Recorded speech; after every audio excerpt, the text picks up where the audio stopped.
Welcome back to Boston. A view across the Charles River to downtown Boston, Massachusetts, as we get set for Game 3 with the series tied at 1. Starting lineup for the Indiana Pacers: Jamal Tinsley, Reggie Miller, Ron Artest, Brad Miller, and Jermaine O'Neal. And for the Boston Celtics, Paul Pierce and Antoine Walker. They are the second highest scoring duo in the NBA, but Antoine Walker says it's just not about them. One thing I've learned, you got to trust in your teammates. And I trust in the guys that are playing on the court. I have belief in Tony Delk, Walter McCarty, Tony Petit, Eric Williams. I got total belief in them. I know Paul's going to be there. He's going to do his thing. But I have an unbelievable belief in those guys. And Czar, a change in the starting lineup for Jim O'Brien, the head coach of the Celtics. Walter McCarty replacing Eric Williams. Yeah, and the reason for that is because the way that Indiana was matching up, they had Brad Miller playing Eric Williams. Eric Williams is a post-up guy. So the size of Brad Miller took away the post-up responsibilities. Then, because Indiana's overloading on Walker and Pierce, you need perimeter shooters. Eric Williams went just 1 for 10 in game number 2. Walter McCarty will spread the defense out on the weak side of the floor. We'll see how Indiana adjusts to this lineup change. We are underway here in Boston. Our officials, Steve Jaffe, Mike Callahan, and James Capers. Tony Delk. Shot does not go. Live TNT, NBA Spanish language feed now available via SAP. Artest out on the wing to a chorus of boos. On the weak side, Delk, and a loose ball foul. And that's a tough call right there, because both players were going up for the ball. As O'Neal was in the air, Pierce's body did collide with him. It moved O'Neal. As a result, the foul was called. But one of those fouls where you're looking at the ball, jumping for it, and the collision takes place. Paul Pierce picked up his first. Said he is feeling better when I spoke to him prior to the start of the game. Battling a severe cold.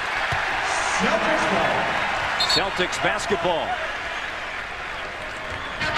Matt, we'll look to see early on what type of adjustments the Celtics make to the fact that Indiana is really loading up on Paul Pierce. They want to get a little more movement at him. We'll see what type of cuts, slices, pick and rolls, isolations they get involved in.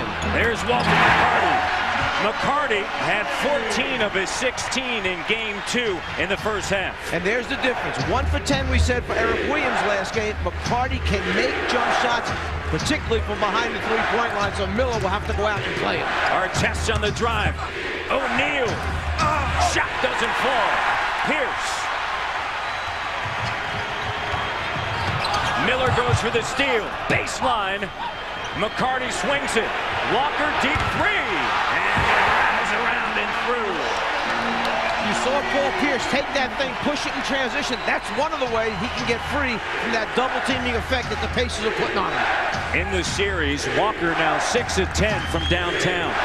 But Walker's the kind of guy that most coaches will say, God, why don't they have him on the low post area?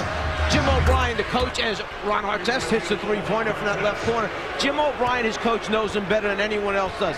His strength is the fact that he is 6'10", can step out there behind the three-point line and make him on a regular basis, and then every so often they get him down low like now.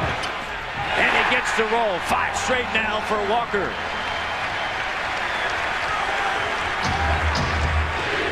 He knows the matchups and when to take advantage of them.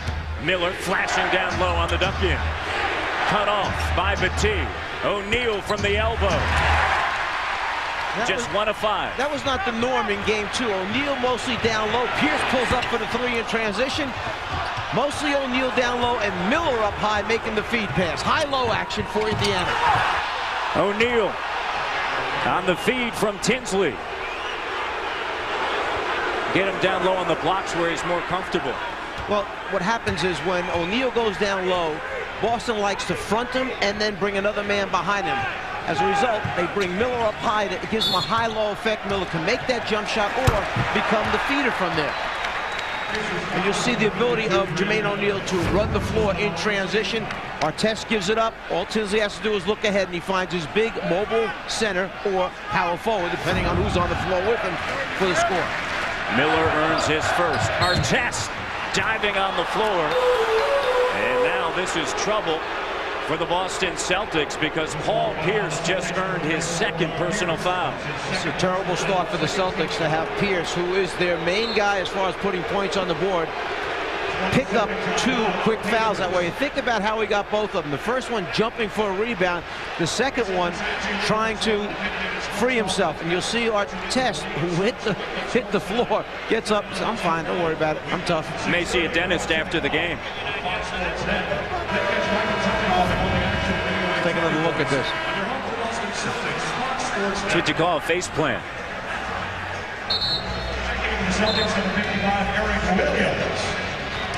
I remember a great Celtic player at one time banging his face pretty hard on the floor. You remember Larry Bird going after that loose ball years ago when he cracked his cheekbone on the floor? Well, this is not a cheek but a tooth, and he says he's fine. He's one tough guy. You don't realize that he weighs almost 260 pounds. He is really solid and put together. So Eric Williams now on the floor for Jim O'Brien, replacing Paul Pierce. Miller has not shot well here at the Fleet Center this season as the ball spins loose. Indiana basketball, last touch by Boston. So Eric Williams' strength by replacing Paul Pierce. Pierce gives you outside, he gives you drives, he gives you penetration, he gives you free throw attempts. Eric Williams plays best in the low post there. They like to post him up where he can draw a foul or score. Williams. So that's his first. Williams in the first game, 18 points. As Azar alluded to, just 4 points in game number 2. Well, Matt, you did game 2 between these two teams. Now, do you think these quick whistles are a result of the officials thinking that maybe it got a little bit too physical in game 2 and they wanted to stop anything from happening early on? It's interesting because there's been so much talk about the physical play that I spoke to Pierce prior to the start. Petit underneath. And I agree with Paul Pierce. He just said, hey, this is the NBA playoffs. It's going to be tough and physical. O'Neal, jumper. No. Spills out. McCarty. Slow start for Indiana, just 2 of 9. Walker.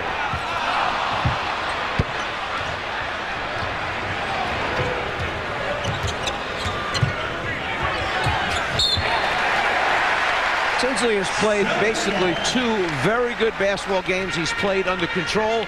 He's played 43 and 39 minutes respectively, 14 and 15 points in the 2 games. He's averaging 8 assists, 3 turnovers in game 1, just 1 turnover in game 2. And his first turnover tonight there. Petit, he picked up a flagrant 2 in game number 1 and was ejected. And a defensive 3-second violation on Jermaine O'Neal. Matt, remember early on I said that Indiana was loading up on the 2 stars of the Celtics. Well, now there's only 1 to load up on. So Antoine Walker will have his work cut out for him tonight. Number 1, to catch the ball. Secondly, to get an open look at the basket. Making it tough on Walker. Delk, a 78% free throw shooter. Paul Pierce, 2 early fouls right now on the bench, and you know that's not where he wants to be. Williams, his replacement, hop step over Miller. Shot doesn't fall, and O'Neal is there for the board. Tinsley, Miller moving quickly, reverse doesn't fall. And last touch by Jermaine O'Neal, Boston basketball. Yeah, Boston is very fortunate because they did not talk in their transition defense. Nobody knew who had Miller. He had a wide open layup and just happened to miss it.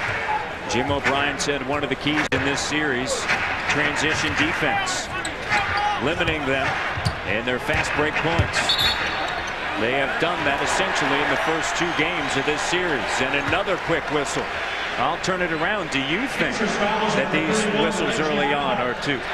They are slow it down. They're calling this very close. There's no question about it. I mean, as you said before, when you get to the playoff level, it becomes more physical because it's harder to get shots off because they're so well scattered. They know every move that their opponent's going to make. As a result, you just pick it up one more level, one more notch. So some of it comes with the territory, but these officials tonight have called it very, very close. Brad Miller just picked up his second. And Williams heads to the free throw line. Well, the one thing is, when you talk about depth, Matt, no question Indiana has way more depth than the Celtics do. More guys they can turn to, bring off the bench, that can be productive in these types of situations. Including Austin Crozier. And he will wait to check in. Crozier, of course, as you recall, back in the 2000 NBA Finals, went off against the Lakers in 6 games, averaged better than 15 points, received a big contract, and his productivity has not been the same since. Yeah, you know, you have to give him a lot of credit, because after he signed the big contract, suddenly he wound up becoming the 11th and 12th man because there were circumstances. Jeff Foster was playing well. They were trying to get Jonathan Bender to develop. And you wind up being 11th and 12th man after you receive a huge contract. It kind of makes you have some self-doubt. But to Isaiah Thomas's credit, in the first 2 games, he's gone to Crozier rather than the other guys to put minutes on the stat sheet. And he has had open looks. He just hasn't been able to find the bottom. That time rejected. Walker, short corner, Jay McCarty. That whole thing started with perhaps the key to Boston's team, and that's Tony Battie. Jim O'Brien will be the first one to tell you, we need Tony Battie to play and play big. 6-0 run quieted there by the Pacers. Battie had 11 rebounds in game 2.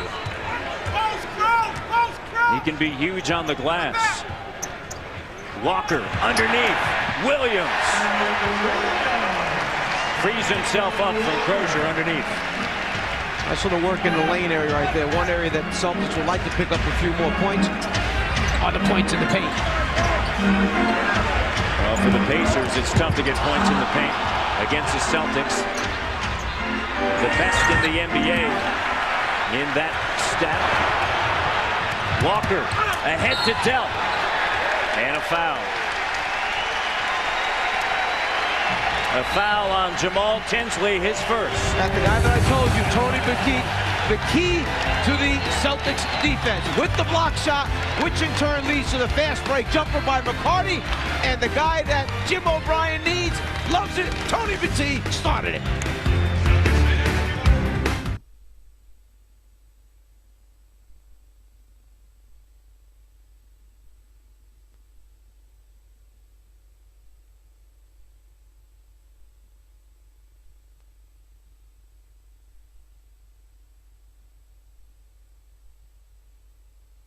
Off to a hot start, 6 of 10 from the floor. Let's check out what's on TNT on Saturday night. Witness a dream. NASA wants to send us into space. 40 years in the making. Shoot this baby to the moon.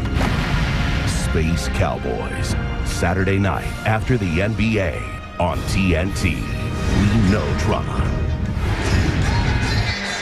That's Space Cowboys Saturday at 10 o'clock Eastern, 7 p.m. Pacific. The Pacers just 3 of 13. And so the tides have been changed here. You may recall game 2, it was a slow start by the Boston Celtics.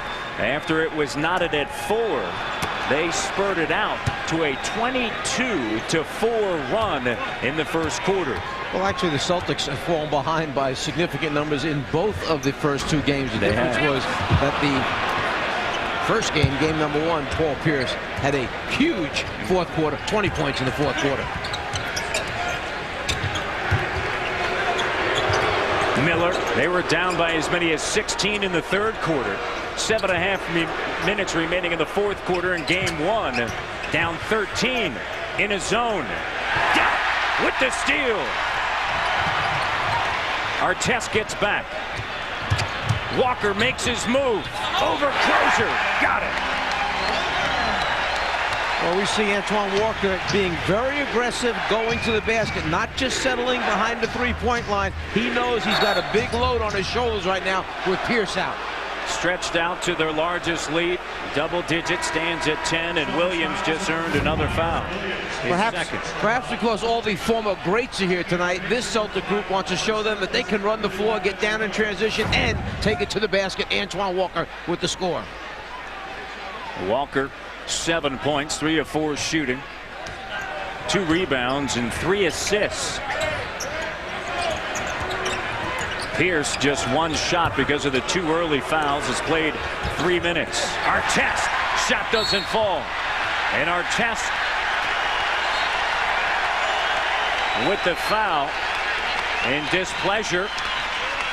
And let's send it over to Laura. Well, you guys look up top in the dictionary. You'll find a picture of Ron Artest. That entire timeout, he fidgeted with that chip tooth. The trainer gave him a mouth guard. Didn't even put it in the entire way before giving it right back. He was asked if he wanted to come out. He just shook his head and said no thanks. Went right back in. Artest right now will get a little bit of a rest. Picking up that foul. And that is his first, and Al Harrington, who has struggled in the first 2 games of the series, checks in. Battee in a bonus situation. And Artest, 3 points, getting a quick checkup on that tooth. Battee on the season 74% from the free throw line, and this is his first visit in this series to the stripe. 19-7, all this with Paul Pierce, their leading scorer, the 5th best scorer in the NBA, sitting on the bench in foul trouble. He averages 25.9. And remember, in game number 2, the Celtics trailed the entire game. Indiana led wire to wire. Crozier, shot clock down to Fuller. O'Neal spin, rattles around and through. Jermaine O'Neal will be one of the most sought-after free agents at the end of this season. Indiana has 3 key free agents: Brad Miller, Reggie Miller, and Jermaine O'Neal. So big decisions by Donnie Walsh and the staff as to who they're keeping, how much money they're paying. A travel and a turnover. Jermaine O'Neal, just 24 years of age. As a veteran, Tim Hardaway checks in for Indiana. He was signed on March 27th. In his first game on the 28th against Chicago, produced 14 points, 7 assists. Didn't play in game 2. Yeah, I was just going to say, Matt, kind of interesting. Isaiah Thomas going to some guys as Crozier tees it up and misses the 3. Guys who didn't play very much or at all in the first 2 games. Ron Mercer and Tim Hardaway.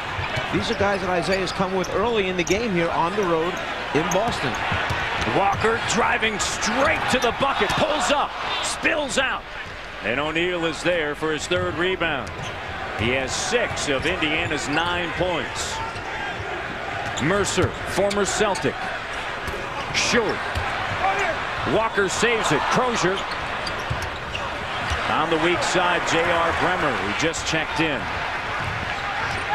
Bremer along with McCarty, Battee, Williams, and Walker. And a timeout taken by Jim O'Brien, and a 10-point advantage for the Boston Celtics. It's a 20-second timeout. You know, when Antoine Walker went and saved that ball out of bounds, he may have landed body or something over there, and he either turned his ankle or his knee a little bit, because he came down the floor very, very slowly that time. But going back to what we said about the substitution patterns by Indiana, Matt, think about this. The 11th and 12th man on Indiana's team at one point this season were Crozier and Ron Mercer. He just could not get them into the rotation because they were trying to develop some of the other guys. Eric Strickland was playing very well. When Hardaway came in, he wanted to get Hardaway acclimated. Those are 2 pretty good guys to have as your 11th and 12th man. Here's a look at the upcoming NBA playoff schedule on ESPN and NBA TV. Friday beginning at 8 o'clock Eastern, Game 3 of Detroit and Orlando, followed by Game 3 of Dallas and Portland at 10:30 on ESPN. Also on Friday, NBA TV will have Game 3 of the series between San Antonio and Phoenix.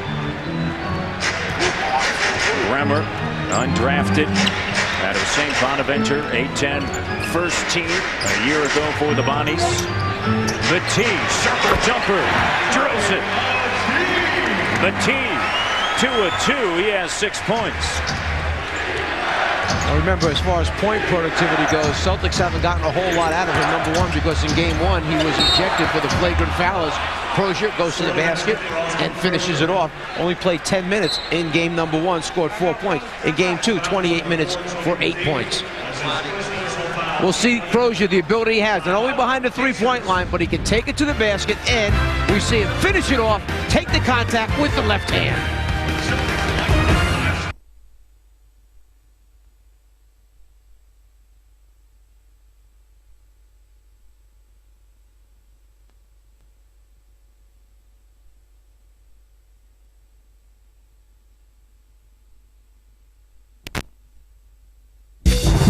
Check out the next evolution in home fitness, the Tread Climber. Call now for a free video and brochure, or visit us on the web today.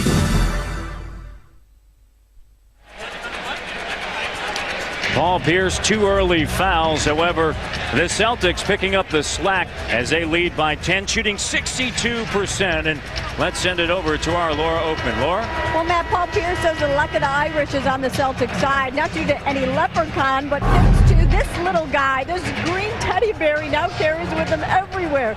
The bear was a gift from Anthony Hines, a Boston fourth grader who gave Paul the bear after winning a limo ride to a school contest with Pierce as his riding partner. Paul brought the bear to Indiana and was thinking about bringing it onto the bench for tonight's game because he told me, quote, Barry needs a good view tonight. You guys, you just got to love a man who names his teddy bear.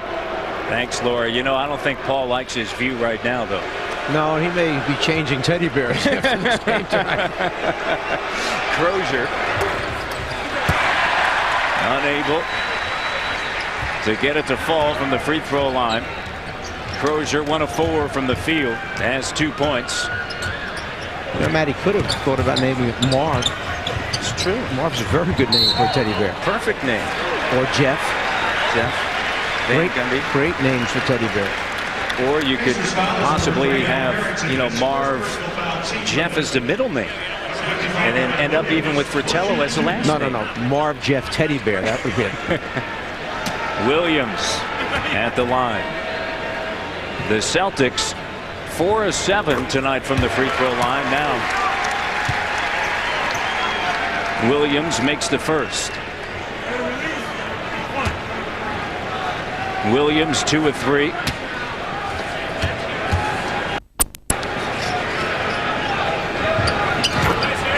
Gets both. Has 5 points. Celtics shooting 87% in the first 2 games of this playoff series, which is excellent from the free throw line. Part of that is sitting over on the bench right now. Paul Pierce, 21 of 21, an NBA playoff record for, of course, most makes without a miss. And that of done in game 1. He was 11 of 11 in the fourth quarter. Another opportunity. Mercer can't make him pay. Crozier tears it down. And another whistle. And a foul on Tony Dell. Now, granted, Boston has gone to the foul line and taken 9 free throw attempts to just 1 for Indiana. But right now, 9 more field goal attempts for Indiana. Working the glass, getting second shot opportunities. Crozier back to the free throw line. You know, you can only give the team so many shots. Even if a team shoots poorly, if they wind up taking 25 more shots than your team does, they're going to score more points. Pacers just 5 of 22 to start. On the season, shot 44%. Crozier. And the Pacers 2 of 3 from the free throw line. Crozier the only one to step to the stripe. In game 1, Indiana shot 64%. 57% in game 2. Here's Williams, spin move, baseline. And he is fouled as he falls hard to the floor, and he'll head to the line. This is what we said. Eric Williams loves to play down low because he draws contact, he initiates fouls, and gets to the foul line. But with the original starting lineup that Jim O'Brien had, Indiana was matching up with Brad Miller on him. He was too big, too much size, so as a result, Williams wasn't as effective. Now it's a different story. Bringing him off the bench, the matchup's different. Williams getting to the line. He is 4 of 5 from the free throw line. And the Celtics now 7 of 10. And he is successful, 7 points. I mentioned that the Pacers shooting 64% in game 1 and 57% in game 2. That was in the first quarter. Hardaway guarded by the rookie J.R. Bremer. O'Neal. Batee on him. Shot clock down to 7. O'Neal spins. Shot. Got it. Isaiah Thomas made a real good point when we were talking to him today. The fact he said, this team has changed and the philosophy has changed. When Larry Bird finished coaching up, they were a perimeter basketball team. You had Reggie Miller, a little bit younger Reggie Miller. You had Jalen Rose. They counted on the perimeter shots. Since Isaiah's taken over, Jermaine O'Neal getting a partner in Brad Miller. 2 7-footers. As Batee goes inside, shots blocked by O'Neal. Now this team starts inside first, and then the perimeter game comes as a result of that. Hardaway, shot doesn't go. Last touch by Indiana, Boston basketball. Hardaway coming down on the break. One thing your scouting report better say, when Tim Hardaway's coming down the floor, in the middle of the floor with the basketball, get up and meet him, because he loves to elevate in transition and shoot him. Another guy that does that a lot, John Stockton from Utah. That's why in Miami he was known as Biggs, because he knocked down some big buckets. Williams and 1. He has been sensational underneath. 9 points for Eric Williams. Watch the little pump fake right at the end. He comes to a 2-foot jump stop after he makes his move. A little bit of show to get the defender up in the air. Jump stop up, and that's where the contact takes place, the foul and the basket. Look at the 2 stars. They're leading the cheers on the side, Pierce and Walker. As Walker said at the top of the show, hey, it's not just about us.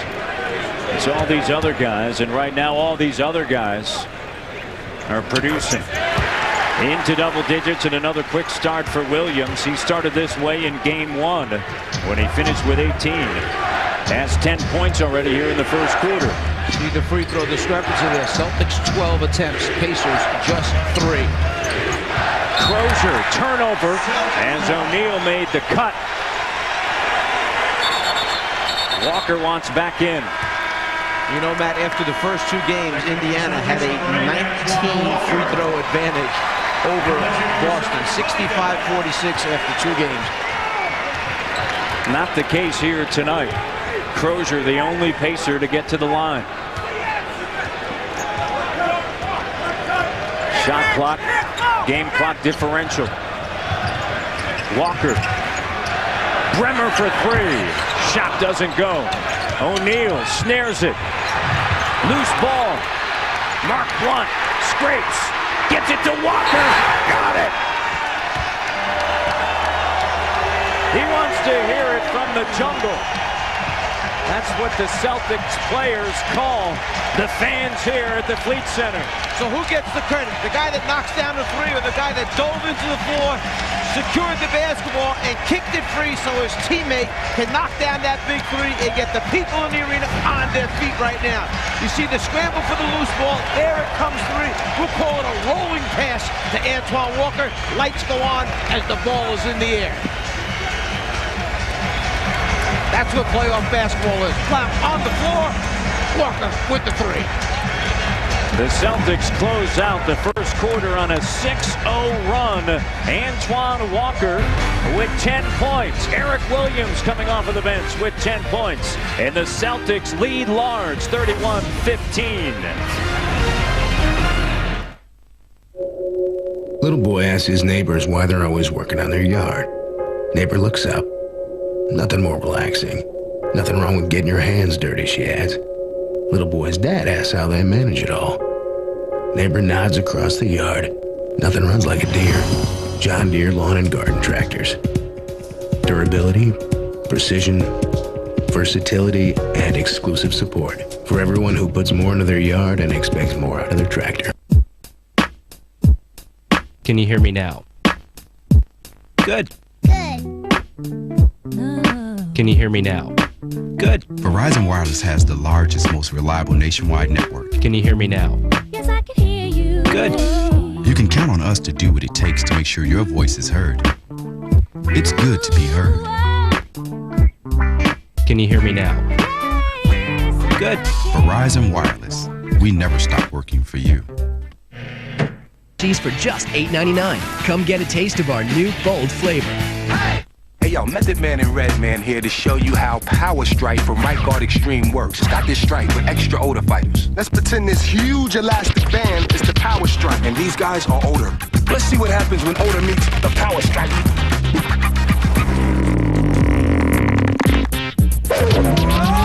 See? It repels it for a new level of protection. Goes on clear, doesn't quit. Get more extreme. Get the Power Strike, dude. You know the man. Divide up and search this swamp. You know the mission.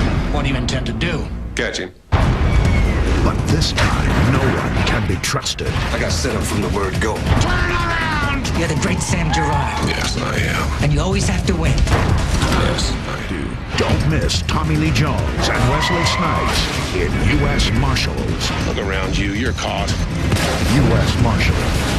Tomorrow at 9 on TNT.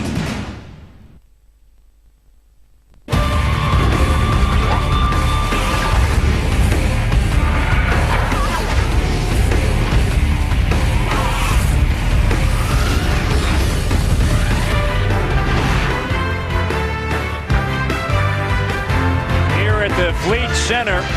What a first quarter for the Boston Celtics. 10 of 17 shooting as they lead in Game 3 of this best-of-7 series, 31-15. And Antoine Walker, just the response at the end of the first quarter after the great hustle by Blunt. Got it.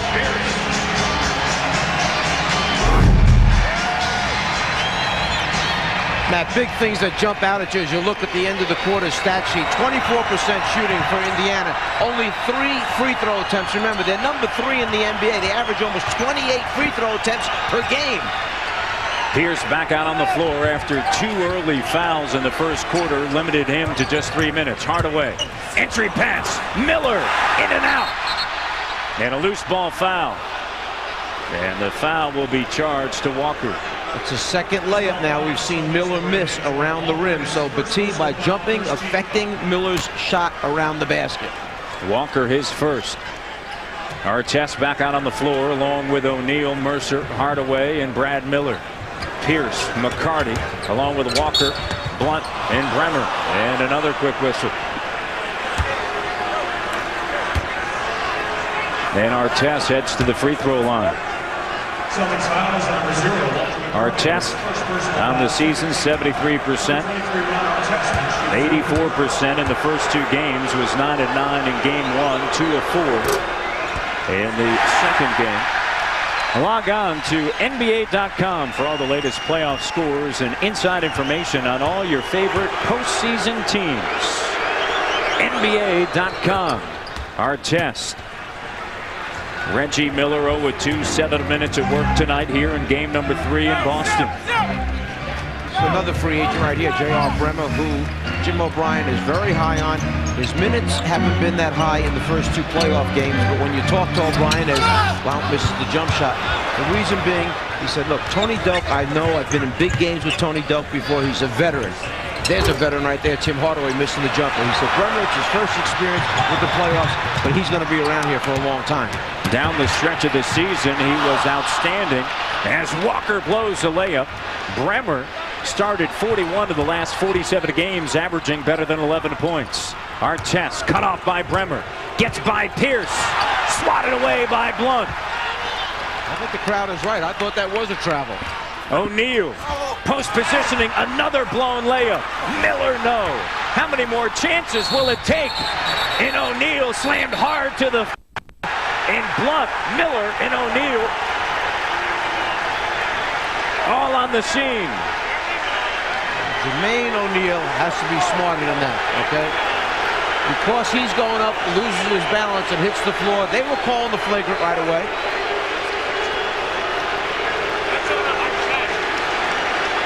Artest, ironically, going over to soothe the temper of Jermaine O'Neal. And remember, for Jermaine O'Neal, a 2-time All-Star, he has been sensational this year, one of 3 players in the NBA to produce 20-plus points and 10-plus rebounds. The only in the Eastern Conference. He has to remember who fouled him. It's Mark Blunt. and they do not equal out with one another. Well, they're talking about what's taking place now on the foul. You see him start to go back up. Blount grabs him by the arm. He loses his balance. Immediately, you can see Jim Capers, the official underneath, calling the flagrant foul. The official comes right out and calls it. You see him grab him by the arm. Right there, and now the official comes out. You can see it in the other shot. Right there, the official's already calling the flagrant foul. You see the other official running in, grabbing him. Mike Callahan does a very, very good job of getting in there, wrapping his arms around Blount and pulling him away from the action. Mark 1 ejected. A flagrant 2. And remember, Tony Battie in game number 1 played just 10 minutes because early on in the second quarter, like this evening, he was involved in an altercation with Ron Artest. He received a flagrant 2, and he was ejected from the contest. Artest was handed a technical foul as well. Matt, the reason that they call the flagrant 2 in the official's opinion is, I'm reading lips from across here, but they feel that Blount threw him to the ground. If you throw him to the ground, you're not making a play on the basketball. They're going to call that, and it's a legitimate call. That's a play on the body, not the basketball. O'Neal goes down, and the two officials do an excellent job. Callahan grabs the one, and you see Jim Capers grab the other one. Excellent job of breaking that thing up. Jermaine O'Neal, after the Paul Pierce technical foul shot, is good. For Pierce, his first point of the evening, and Jermaine O'Neal quiets the crowd. O'Neal with 9 points.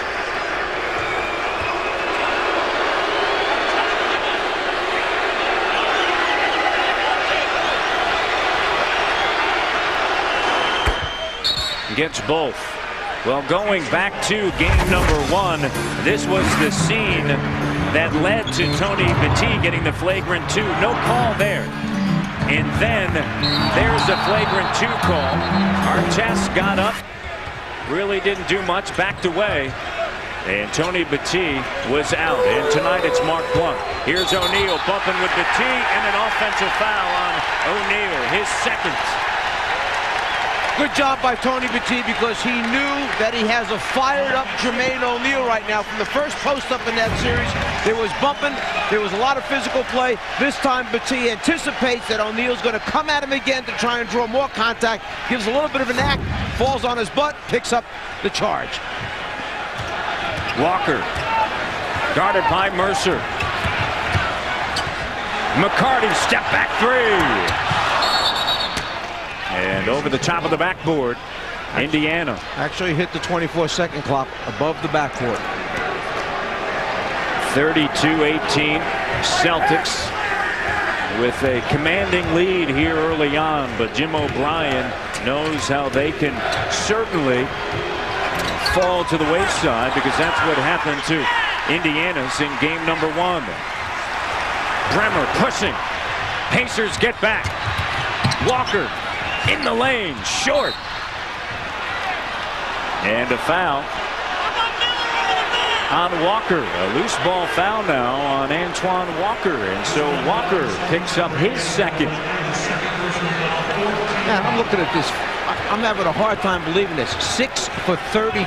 10%. 10% for Indiana from the floor. It's incredible. And there's a lot of layup attempts in there. A bundle that are missed by not only O'Neal, but also Brad Miller. Artest trying to back down on McCarty. Top of the circle, Mercer. All net. And it's a 12-point game, despite the fact that they are now shooting 7 of 33. Pierce. McCarty open on the wing. Spills out, and another missed opportunity for McCarty. This is one of the difficult things about the philosophy that the Celtics play with, because they stay with their style of play. You see Ron Mercer hit that jump shot. So you're holding a 14 or a 12-point lead because your style is to get behind that three-point line. And remember, Indiana in the NBA, Boston, I should say, rather, #1 in three-point field goals made and attempted each game. You start missing them, the other team comes back. Bremer goes right to the rack. Artest the other way with the slam. Bremer, 62% of his shots during the regular season came from beyond the arc. That time, the opening was in the lane, put it on the deck, and he went to the hole. And Isaiah Thomas looked at Tinsley and gave him the indication, like, look, move up, get up into him a little bit more. Pierce. Spin move from the elbow. Turnover. A 10-point game, despite the fact that the Pacers have struggled throughout.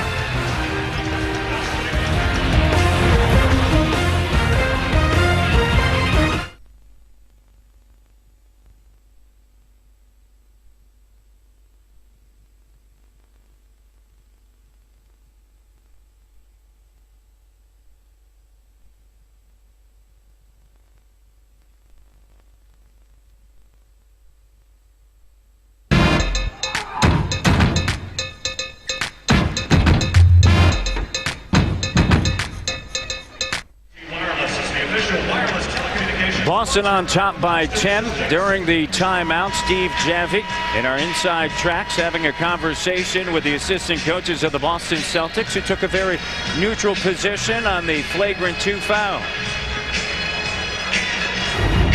As an unbiased person, maybe yes. I will take a look at it at halftime.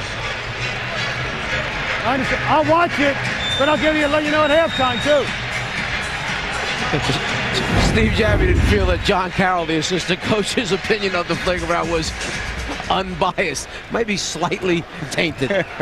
Just a little bit. There's John Carroll, assistant to Jim O'Brien, who took over the Celtics with 48 games remaining after Rick Pitino resigned. And he has led them to 2 consecutive postseasons after a 6-year drought here in Boston. Artest got a piece of it. Scooped up by Pierce. Walker in the lane. Offensive. Matt, you know, it was interesting. You had 2 players right there on the floor, Artest and Pierce. Artest, we saw him chip his 2 front teeth tonight. Earlier in the season, Pierce took a terrible spill, landed face first on the floor, and broke his 2 front teeth. There you see Antoine Walker called for the offensive foul. That's his 3rd. And so veteran Grant Long replaces him. Long, last time he was in the playoffs, 1999 with the Atlanta Hawks. A year ago with the Memphis Grizzlies, he started 56 games for the Grizzlies due to injuries. Brad Miller knocks down the J. There's that high-low again. Miller up high, Jermaine O'Neal on the low left block, and Ron Artest posting on the low right block. They had so much success with that in game 2. Pierce got it. And it had been a long drought for Paul Pierce. The last time that he made a field goal in this series, the 7:09 mark of the 3rd quarter of game number 2. Forget that. You tell me the last time that with 7 minutes remaining in the first half, Paul Pierce only has 2 field goal attempts. Due to early foul troubles, now it's his partner, Walker, that's in foul trouble. Mercer drills it, so he's feeling the flow. Mercer coming off the bench, 3 of 5, has 6 points. A 16-point deficit has been shaved now to 8. Pierce doubled. Here's Williams. Right to the hole. Spills out. Miller hustling. Last touch by Boston. Indiana basketball. Yeah, I think Steve Javie made a good call that time. You had Miller going after the ball with Williams, and to me it looked like Williams eventually tried to grab or hold on to Miller so he couldn't get to it, and that's what Javie called. There's no call there, but there you see him lock him up on the arms. That's the call. Williams, his 3rd. Bonus situation. Miller heads to the free throw line. Brad Miller on the season 81%. In the first game, a dozen points, 6 assists for Miller. In game 2, 10 points in 5 assists for Miller. You know, Miller is a guy that had gotten off to a great start this year, Matt, and then on a West Coast trip that Indiana had, he landed on Shaquille O'Neal's ankle. Badly sprained it, hurt the bottom of his foot. Was never the same for the rest of the regular season. Tied for 16th in the NBA with 27 double-doubles, and he comes away with a rebound there. Tinsley pushing. Battie runs up his back and now pulls it back out. It's a 6-point game. The lead at one stage, 16. And the Pacers shooting just 21%. Makes you kind of wonder, doesn't it, that when you can shoot 10% in the game and get it back to where you're only down 6 points, something eventually good's going to happen. Offensive rebound put back for Brad Miller. He has 6 points and 8 rebounds, and a timeout taken by Jim O'Brien. And all the emotion that was here in this building early on in the first quarter has been sucked out by this run of the Indiana Pacers. It's a 4-point game here in Boston.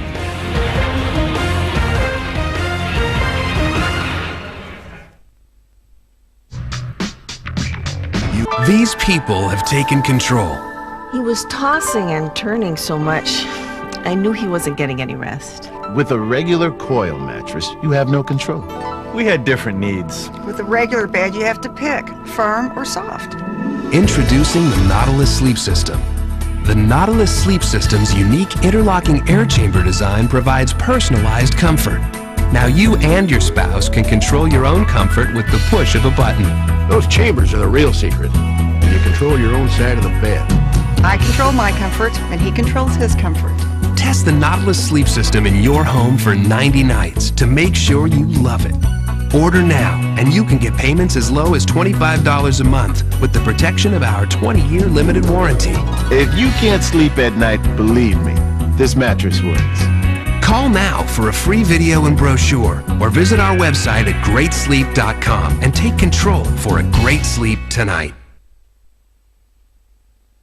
The NBA playoffs on TNT. Brought to you by Rocky Mountain Cold Coors Light. Cold, down, easy. And Chili's. Get in, get out, get on with your life. Welcome back to Boston. The Indiana Pacers on a 10-2 run over the last 2:30. The Celtics just 2 of 9 here in the second quarter. Coming up next on our triple header here on TNT, it's the New Jersey Nets and the Milwaukee Bucks. Game number 2, and Gary Payton was big time in game number 2 after he was silent in game number 1. You were there, Czar.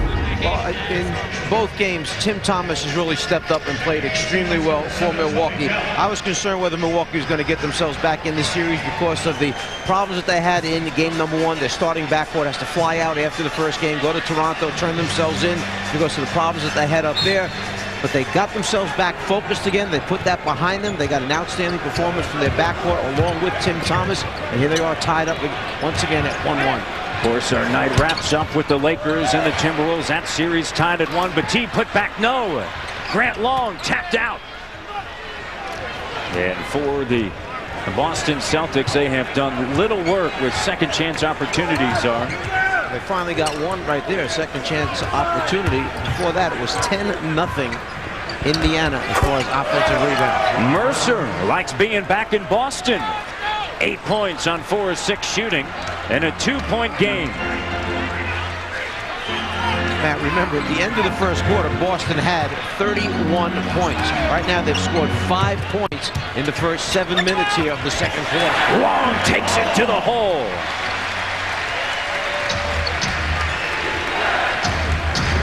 What Jim O'Brien has done is he's brought in Grant Long, and that's toughness right there. It's a veteran player who gives them toughness, and that's what he wants out on the floor right now. He's played with Miami as well as Detroit, in Atlanta, Memphis, and picked up by the Boston Celtics because of that veteran leadership. Also has the ability to show or go by Brad Miller at the offensive end of the floor. He keeps it simple. He's a consummate professional. He's all about team. That's what he's always been about throughout his career. That's why coaches are anxious to pick up people like that to add, particularly at playoff time. Brad Miller just earned his 3rd. Reggie Miller checking into the second quarter for the first time. Battie underneath. Nice look by Pierce. 8 points for Battie. Walker now a cheerleader because of foul troubles. O'Neal underneath. It was like there was nobody home in the middle of the lane for the Celtics. O'Neal just rolled right down the green paint, caught the ball, laid it up and in. And typically that is tough duty, as we mentioned earlier. The fewest points allowed in the paint in the NBA. The Boston Celtics, 31.9 during the regular season. Stolen away. Mercer. Oh! Tapped up. Tinsley pulls it back out. Recycled shot clock. O'Neal spins baseline. O'Neal with 14 points. 2-point game. 3:30 remaining here in the first half. Pacers doing the job on the offensive glass. Tapped away. Scooped up by Long. Over and back. He did get his foot on that line. As he picked up the ball, that left foot went across the half-court line. Violation. J.R. Bremer replacing Paul Pierce. And remember, the Celtics acquired that 16-point lead with Paul Pierce sitting on the bench with 2 early fouls. Jim O'Brien knows that he's got Antoine Walker over there with 3 fouls already. He figures, look, let's get out of this first half with Pierce just having 2 personal fouls. Let's not put 3 on him as well. J.R. Bremer comes away with it. Pacers get back. McCarty swings it. Delk. And a technical foul is going to be called on Jamal Tinsley as he was attempting to guard Delk. Steve Javie teed him up. He must not have approved of what occurred at the other end when he missed his running floater. And Tim Hardaway has a quick word with Jamal as he heads back toward the Pacer bench. Jamal's got to realize that he's playing well for the first 2 games of the playoffs. Why get into an altercation with an official that's going to take your head out of the game, going to put a technical foul, a point on the board for the opposition? Not necessary. Point guards have to be smart enough. They're leaders out there.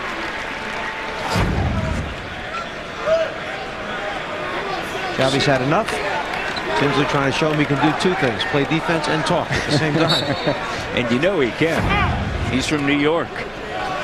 Tinsley, 0-2 from the field. However, he has 6 assists. Bremer, no. And a foul on the floor. And the foul is on Ron Artest. That is his 2nd.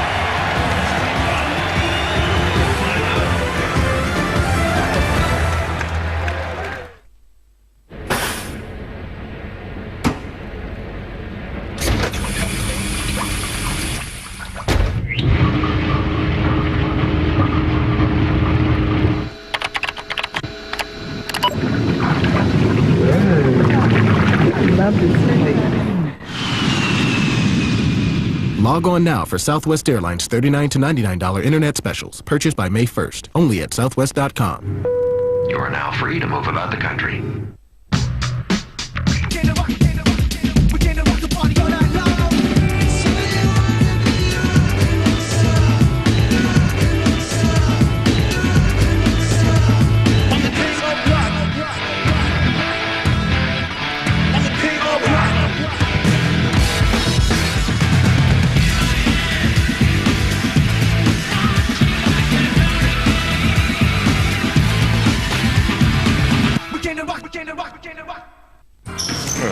That ain't no shot. No, that's a crime. They're ready for the NBA playoffs, are you? The NBA playoffs are on TNT, but you can still catch back-to-back episodes of Law & Order tomorrow night at 7 on TNT.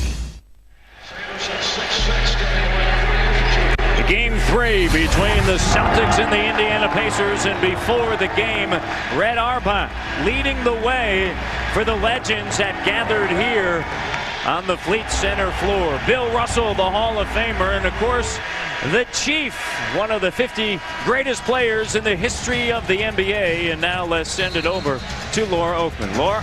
I definitely have the best seat in the house right now, sitting with the Chief, Robert Parrish. And let me ask you, first of all week the Celtics have been saying how awesome it is this time of year, saying that there's nothing like playoff time in Boston. Talk about how special it is playing for these fans in this city right now. Well, the fans are very appreciative. They like hard work and dedication. I think these Celtics exemplifying that tonight. So it's always very proud for myself and along with my teammates to play in front of the Boston fans. The players say one of the greatest things about being a Celtic is you don't have to look far to find the tradition. You guys are always here trying to give your input. What message do you give to these new young kids coming in? Well, the message is to stay focused and dedicated. I think that's most important. You know, come out and play every night. And if they do that, I think they'll be in good shape. Well, let's talk about this because the Celtics were up by 16. The Pacers coming right back. What's been the difference that you see? Well, the Celtics came out at the beginning of the game and set the tempo and the flow of the game. I think that hard foul on O'Neal, that changed the momentum of the game. That woke the Pacers up, and so they got them back in the ball game. But before then, they had no life before that hard foul. All right, I'm going to let you get back to enjoying the game. Thank you for letting us interrupt you. Matt, back to you. Thank you very much. Jermaine O'Neal with 16 points, and it's a one-point game. Of course, Robert Parrish in his first year with the Celtics in 1980-81 won his first NBA championship. 1984-86, and he was sensational, was Robert Parrish. 14 years, 13 years in the playoffs. The Chief, I just remember him running the floor, taking off, running the floor, center lane sprint down the middle, and they found him. And then that very unorthodox jumper he had. 0-0 at a centenary in Louisiana. J.R. Bremer to Bateen, baseline, short, grazing the rim. Grant Long on the floor, scooped up by O'Neal. The Pacers have never led. Celtics led by as many as 16. Hardaway out of the wing, double. Left all alone, Artest, and the Pacers by 1. That was a point of emphasis in the Celtics practice between games 2 and 3 was pick and roll defense. Jim O'Brien did not like the way they had been playing pick and roll defense. They had worked on it, and there you see the result of Indiana going to it, the jumper for Artest. At one stage, shooting just 10%. Bateen, emphatic slam. Boston reclaims the lead. Walker on the bench because of foul trouble. Pierce on the bench with 2 personal fouls. Artest up fake, shoots over Long, got it back. Well, you think of Ron Artest and his contributions at the defensive end of the floor, but he has been a little bit of the offensive spark for Indiana here in the second quarter. Delk over Artest on net. It's a 2.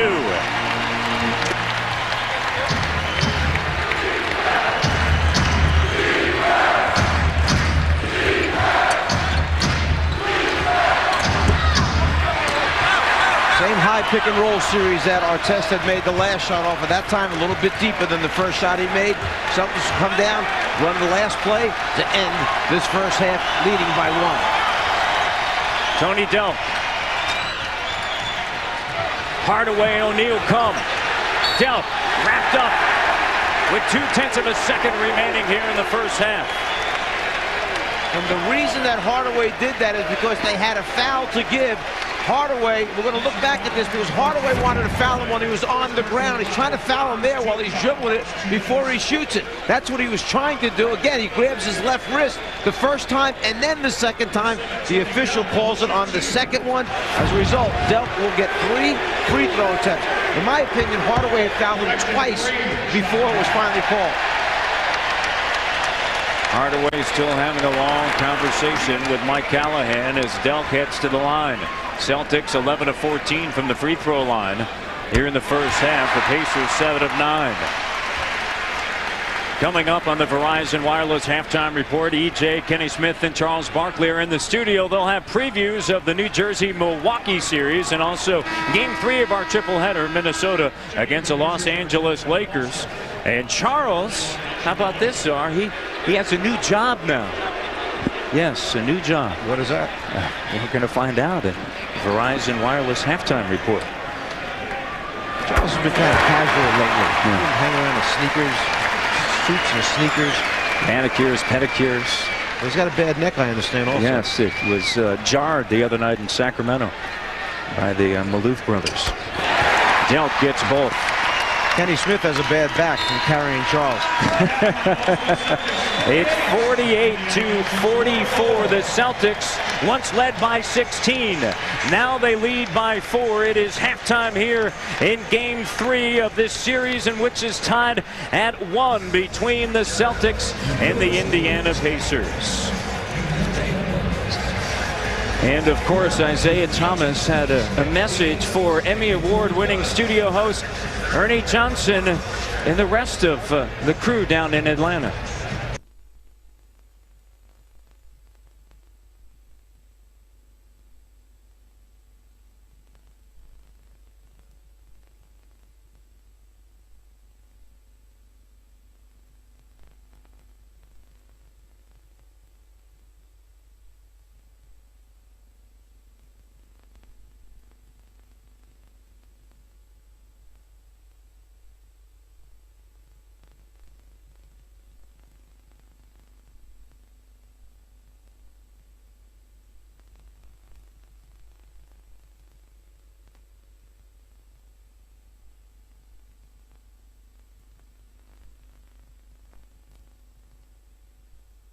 This whole series, you see it in the first half, down 16, you guys claw your way back. What was the turning point?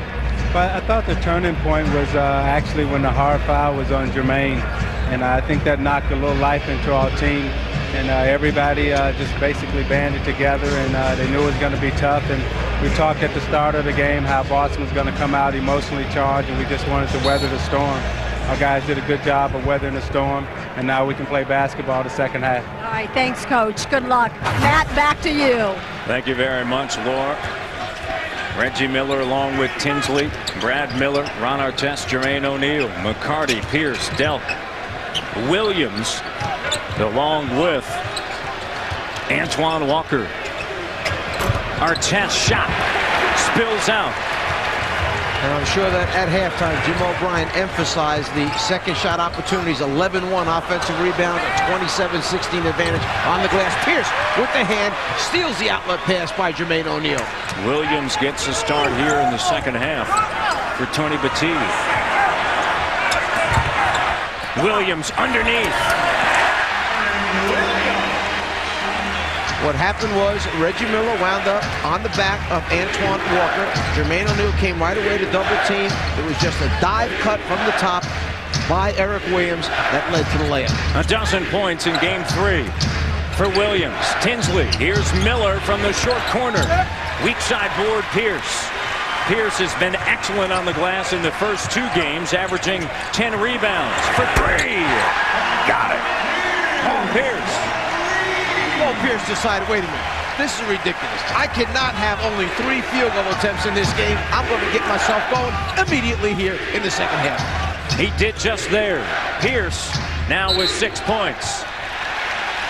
And a foul on the Pacers. Offensive foul that time. Artest trying to post up. We see Pierce come down. He knows he's sizing him up. All he needs is a quick screen by Eric Williams, and there's the jumper. The third on Artest. Taken away by Artest. The St. John's product driving gets bumped by Delk. And Matt, right there is an example of why Tony Delk has really never made it as a point guard. He is a shooting guard. That time, trying to get the Celtics into their offense, he winds up making a poor, weak entry pass against an overplaying Ron Artest.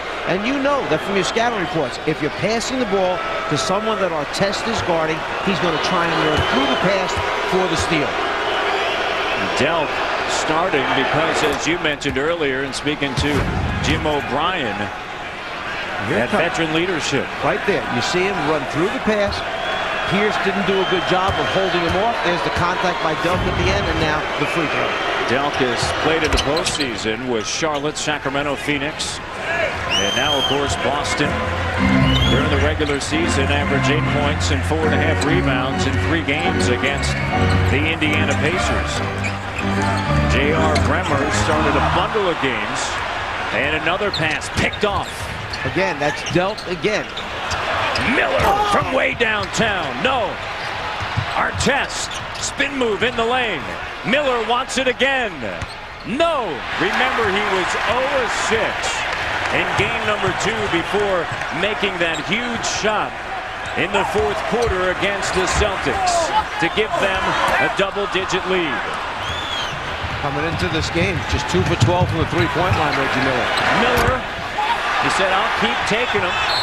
It's not how many you take, it's how many you end up making at the time in which you make it. Remember, during the regular season, Czar, just 2 of 16 from three-point range here in this building. It's kind of an interesting stat when you see opponents' three-point field goal percentage, so that they say teams do a good job defending the three-point line. Well, there's been nobody near Reggie Miller for his last 3 attempts, but he's just not making them right now. Tinsley, his second. Williams in the high post, puts it on the floor. Spin move on Miller. Over Miller. And O'Neal comes down with it, and he has a double-double. 16 points and 10 rebounds. Became the first ever Pacer in a playoff game to have a 2020 performance, and the 24-year-old from Columbia, South Carolina, misses on the jumper.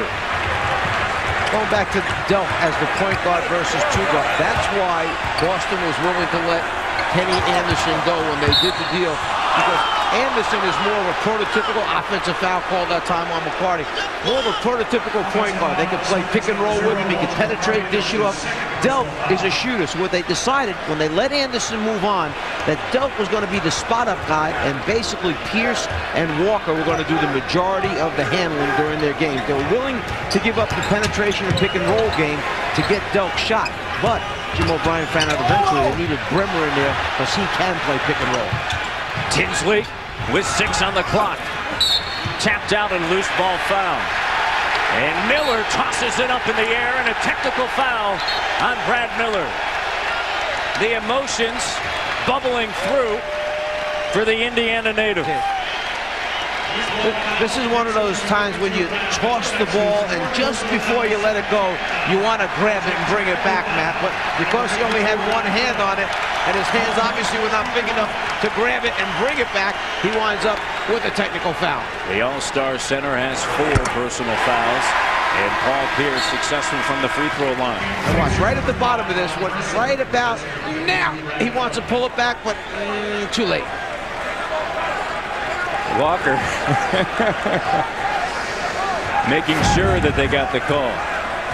Well, to go back to your point about Delk and Bremer, you may recall this Celtics struggled out of the gate early out of the season, and everybody was talking about the Kenny Anderson deal. Of course, bringing Vin Baker here. Walker connects, but J.R. Bremer came in and settled things down a little bit as a rookie.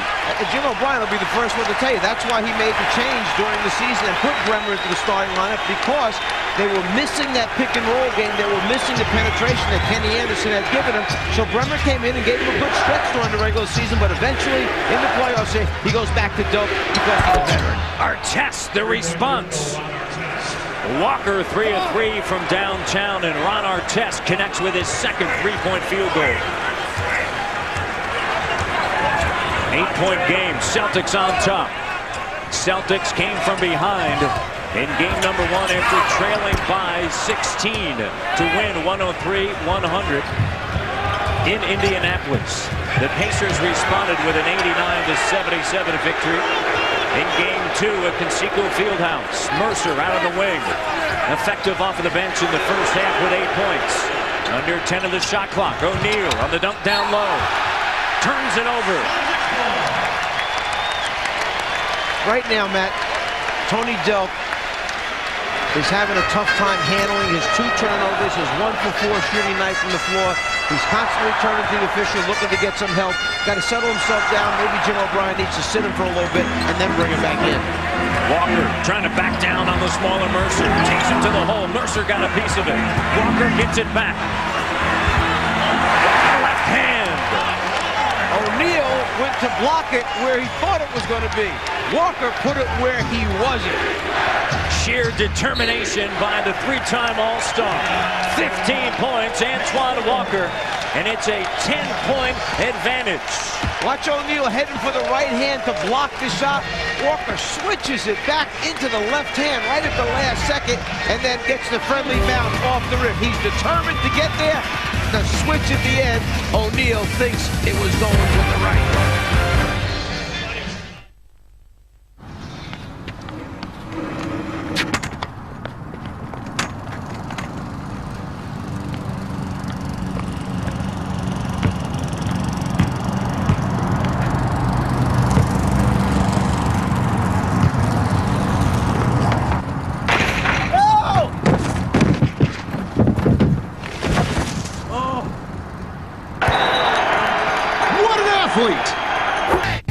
NBA Hoop It Up, the premier 3-on-3 basketball experience is coming to your town.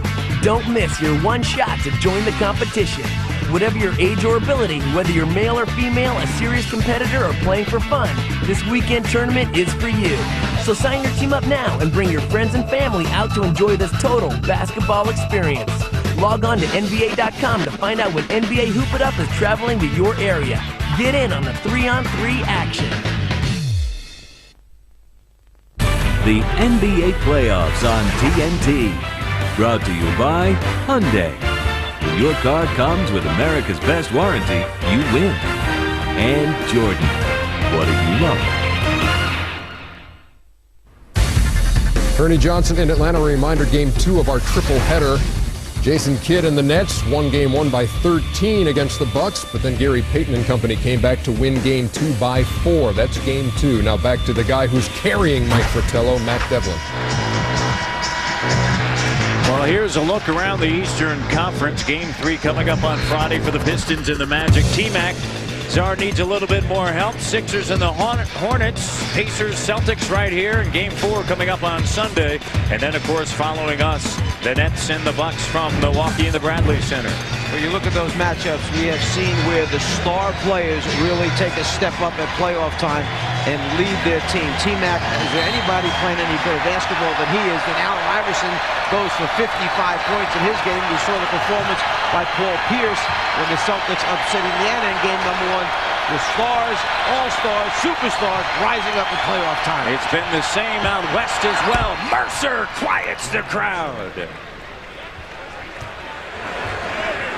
Silence here at Fleet Center in this 8-point game. Mercer coming off of the bench with 10 points. And remember, Mercer played all of 11 minutes combined in the first 2 games. Tinsley operating off glass. Mercer. Pierce. Here's McCarty spotting up for 3. Back on their feet. Matt, you mentioned the contributions of Mercer throughout the first 2 games. In those 11 minutes, 0 for 1 in game number 1, 1 for 3 for 2 points in game number 2. McCarty stripping of the basketball, swiping it. O'Neal to Mercer for 3 in the corner.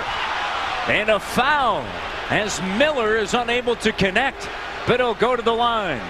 And he'll shoot 3. Well, Reggie Miller just cannot get a smell from behind the 3-point line, but this time, as Mercer kicks it out, that's something that officials talk about. You see Reggie Miller kick his right leg out at the end. That's something that Reggie Miller has done for years. Officials know that Reggie Miller does that. You should not give Reggie Miller that call. If you run into him when he's shooting, that's one thing. When Reggie Miller's kicking that right leg out or left leg out just to try and initiate contact, it should be a no call. Or an offensive foul on Miller. Reggie Miller tied for 4th in the NBA at 90%. Has shot 90% or better from the free throw line in 5 consecutive years.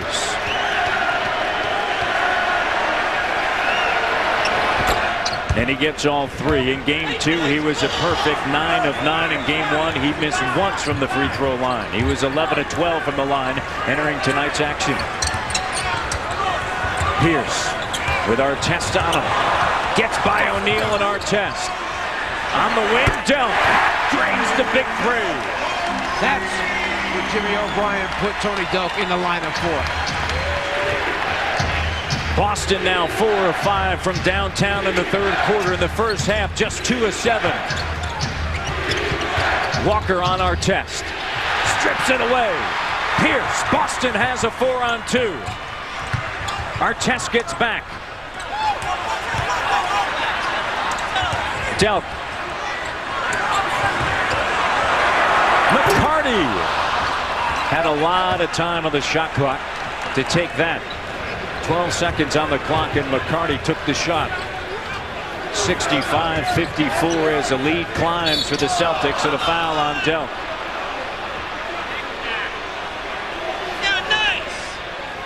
His fourth. Celtics foul on number 7, Tony Delp, his fourth personal foul, 13. J.R. Bremer replacing Tony Delp. Delp with 10 points. Had a dozen in game 1. A dozen in game 2.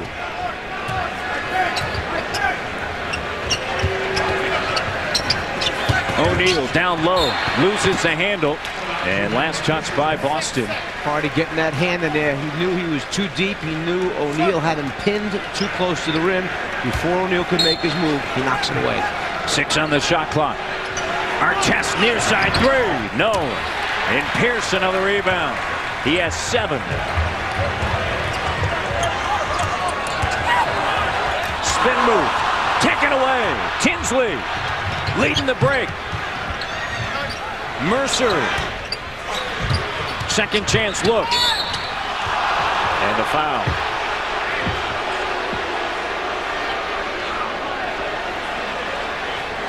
Celtics fouls number 34, Paul Pierce. Pierce just earned his third. Antoine Walker has 3. Delp with 4. Eric Williams with 3 as Artest heads to the free throw line, a 73% free throw shooter. And tonight 3 of 4. He has 16 points. Here's a look at the upcoming NBA playoff schedule on ESPN and NBA TV Friday beginning at 8 o'clock. It is game 3 of the Detroit-Orlando series, followed by game 3 of Dallas and Portland at 10:30 on ESPN. Also on Friday, NBA TV will have game 3 of the series between San Antonio and Phoenix, and Stephon Marbury has just absolutely controlled Tony Parker. Matt, tomorrow was fine. And we still have 2 more games tonight on TNT. First of a triple header here tonight. Artest bats it away, and Walker steps in and corrals it. Following us, the Bucks and Nets game 3 from Milwaukee. Game 3, Lakers and Timberwolves. And what a performance by Kevin Garnett. Pierce. 7 on the shot clock. Bremer steps in. Shot doesn't go. And another board for O'Neal. He has 14 rebounds. It's only 14. He had 20 last game. He had 20. He tied his own record. He had 20 a couple years ago against Philadelphia in a first round of matchup. He's done it twice already in the postseason. And Jonathan Bender, just 22 years of age. And a flagrant 2 is going to be called. Flagrant 1, pardon me, not a 2, and the crowd now erupts. This one, I've got to see this one again, because it's not like he was throwing him down to the ground. He's hitting him on his arm hard so that he can't get the shot up to the basket. I'm not sure I would agree with that one. Obviously trying to settle down the physical play, and Williams has to sit. And the crowd is not appreciative of the call.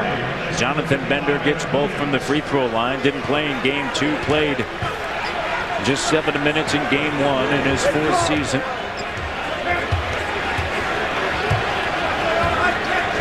Celtics and the Pacers shooting identical numbers from the free throw line. Bender, too much on that one.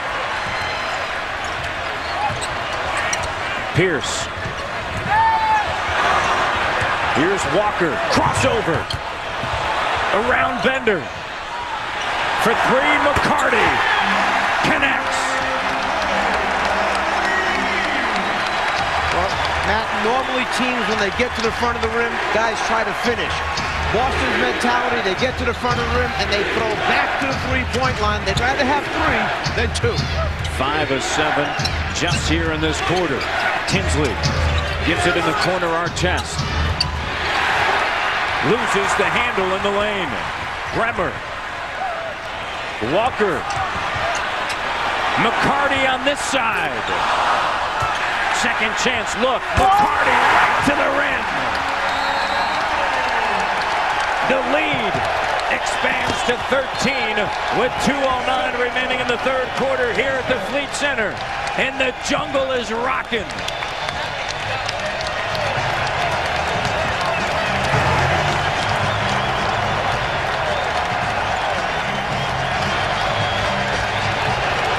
Antoine Walker, twice you think he's going to the rim to score. Each time he winds up passing it off. Unselfish basketball by Antoine Walker.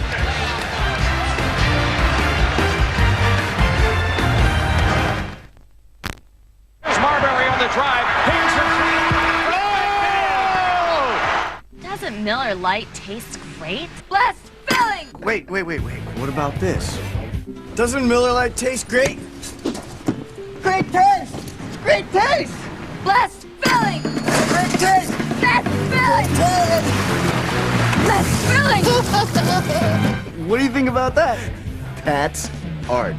Tell it over a great tasting, less filling Miller Lite. It's Miller time. I've got an idea.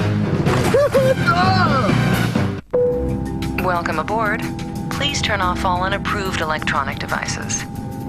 We have a very crowded flight today, and all overhead space is full. The captain expects frequent turbulence, so please remain seated at all times. And we do anticipate a late arrival. Thank you. The Hyundai Santa Fe, with America's best warranty. 10 years, 100,000 miles. When you upgrade your travel plans, you win. Order The Four Feathers on pay-per-view and get a free CD with the rousing music from this epic adventure. Own the Four Feathers original motion picture soundtrack from Sony Classical. You're all that matters to me. Just come back to me safely. Just send your pay-per-view bill showing the charge to the Four Feathers CD offer. P.O. Box 102858, Denver, Colorado 80250-2858.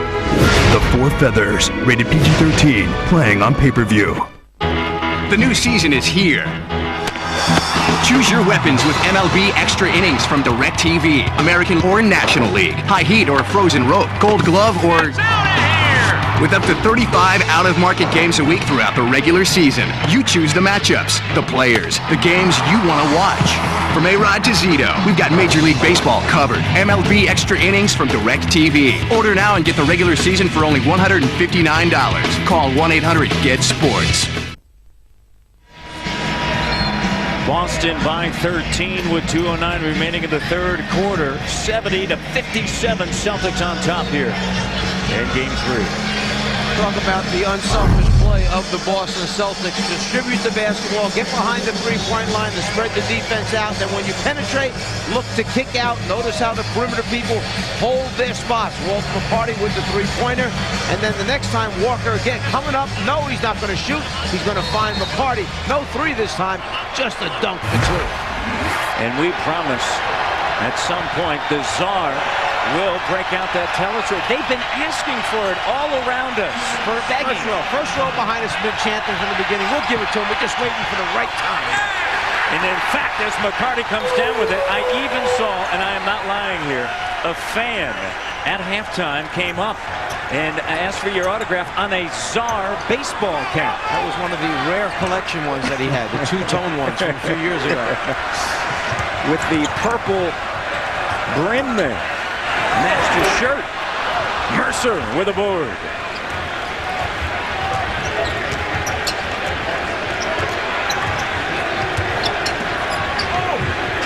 Indiana struggling in the third, shooting just 15%. Mercer had a hot hand in the first half coming off of the bench. Misses there. Tony Petit back in, and he's able to corral the board. Bremer Bremer, 62% of his shots during the regular season came from downtown, and he finds one there. And then the Celtics now 8 for 16 for the three-point line, 50%. They average just over 26 attempts per game. They led the NBA in that category. They attempted 755 more threes than the opponent. Now Boston can get a 2-for-1 right here if they go quick. They do. The key underneath. 75-57. The lead grows.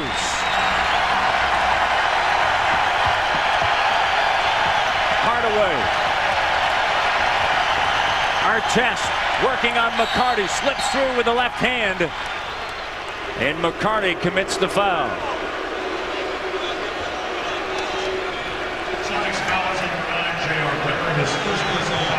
Make it on Bremer, not McCarty. Artest back at the line, 4 of 6 there this evening.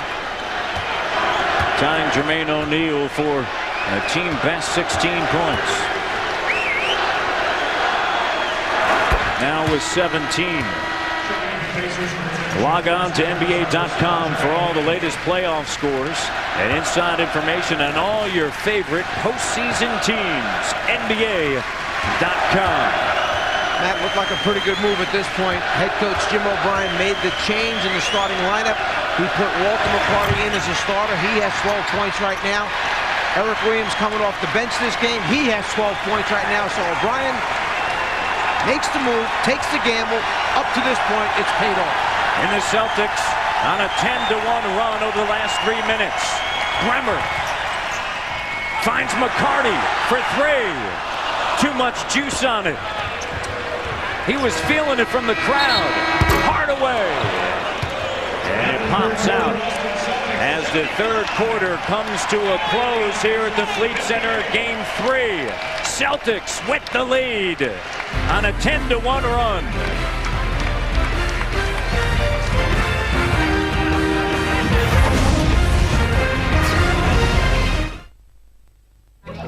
There's only 2 ugly people in the world, and your mama's both of them.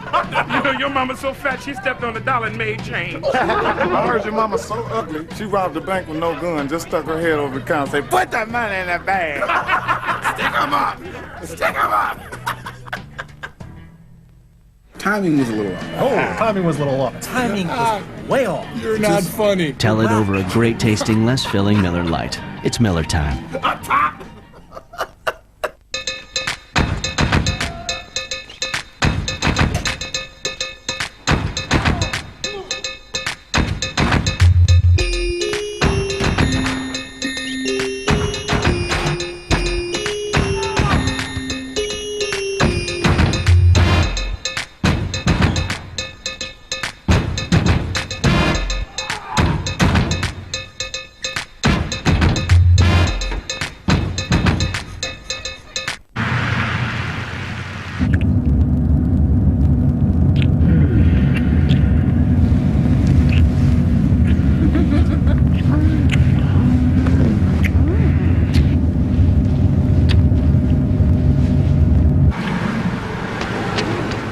Mom, Dad, we're here.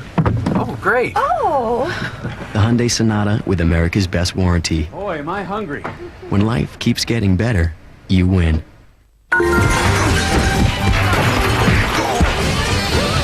Word has it someone here's trying to make a collect call.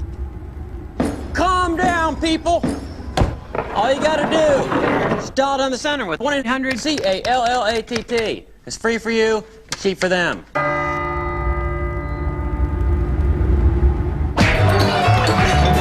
What do you say we get up out of here and go hit a disco? Or not. Save on every call. Dial 1-800-CALL-ATT for collect calls. This Friday, let the real summer begin. It go a little something like this. Real drama. What did you say to me? I'm your boyfriend. It's 100 times better than you. Real passion. And then you girls want to make out or anything? No. Real action. I heard you took a shower with the twins. Cancun, baby. Who's coming with me? The Real Cancun. Only in theaters Friday. Rated R for strong sexuality, nudity, language, and partying. Starts Friday. There is certainly a lot of Celtic pride here in Boston with their 16 banners over the Fleet Center. Indiana just 2 of 15 in the third quarter as we begin play here in the fourth quarter. Boston 10 of 20, 6 of 10 from downtown in the third quarter. Two things that jump out at you. A great defensive quarter for the Celtics. They hold Indiana to just 14 points. Remember this, Matt. At the end of the first quarter, Boston was plus 16. Then they kept shooting the threes, which is their style. They didn't make them, and Indiana came right back into the game again and had it to 1 or 2 points. Here they are, plus 17 to start the fourth. Artest with the shot clock winding down. Pierce taps it right to Petit. My point there is that they're not going to change their style all of a sudden, like sit on it as if it's 4 quarters to protect this lead, but maybe they'll be a little more selective. Jim O'Brien said, we've been playing like this for 2 years. We're not changing now. Mercer and a foul as he drives.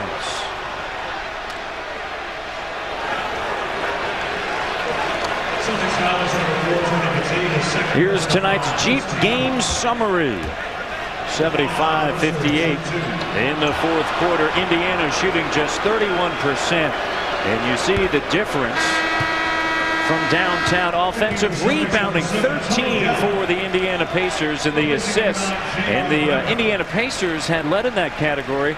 Assists to field goals made in the postseason leading up to this game. Let's send it over to our Laura Oakman. Laura?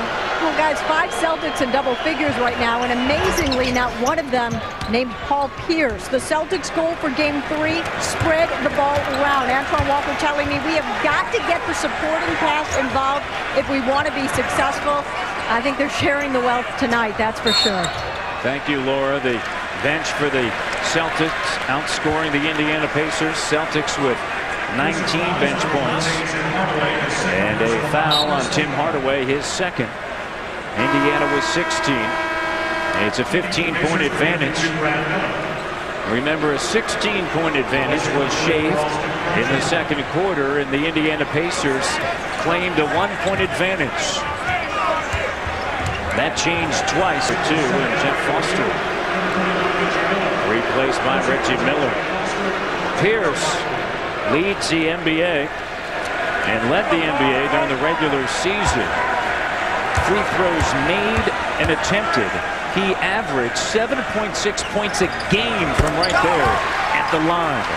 A Celtic record in made free throws and attempted free throws. 604 made during the course of the regular season. 753 attempted. And he takes 38% of the Celtics free throws. Mercer in the lane, hop step, shot no. And Williams claims a rebound. Well, you gotta like Eric Williams. He does a lot of the dirty work. Sticks his nose near at the defensive end, gets the offensive, gets the offense going a little bit from that post-up position he likes. Dirty work. McCarty steps in. Ball reversal. Walker spins out. You like that. One more pass. Pierce had a shot, but he made one more pass to his open teammate. Is there time enough for the Pacers? They made a run back in the first half. Can they do it again here in the fourth quarter? Mercer to Jermaine O'Neal and a turnover.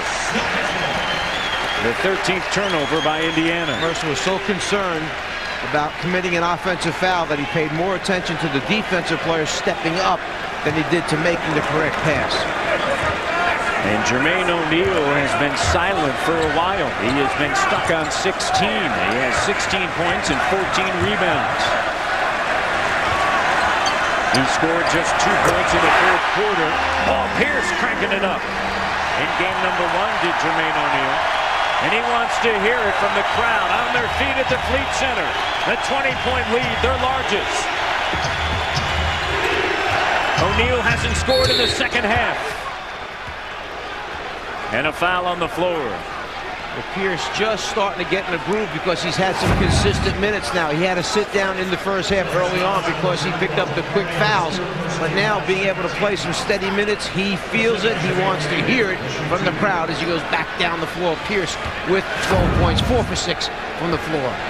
McCarty his third. O'Neal at the free throw line, where he is 2 of 2 this evening. Two-time All-Star. came over in a trade with Portland on August 31st of 2000, along with Joe Klein for Dale Davis. And what a incredible move made by Donnie Walsh, the president of the Indiana Pacers. A seamless transition from the finals of 2000, in which they lost to the Los Angeles Lakers, to this young crop of players, and they have continued to win, and they have continued to work toward going into the postseason. They have made it 6 consecutive years. Yeah, and you know, Isaiah Thomas did not come into an easy situation. You have Larry Bird coaching the team that goes to the NBA Finals, and then suddenly they start losing some key guys like Dale Davis, Antonio Davis, big pieces that were part of that team, and a different style team altogether. And Isaiah comes in, gets into the playoffs both years, and improves from year 1 to year 2, and 21 good wins, and then they have this terrific season where they had 48 wins. A foul. A loose ball foul. The Boston Celtics with the lead. It's 80-62 Celtics. The Pacers try to make a run. Tammy's here. Not too late. I know. Hey.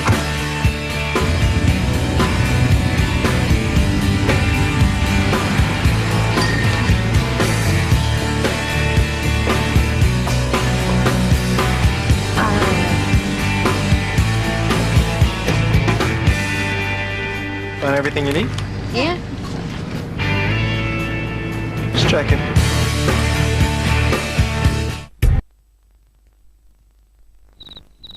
The cop who won't stop is back.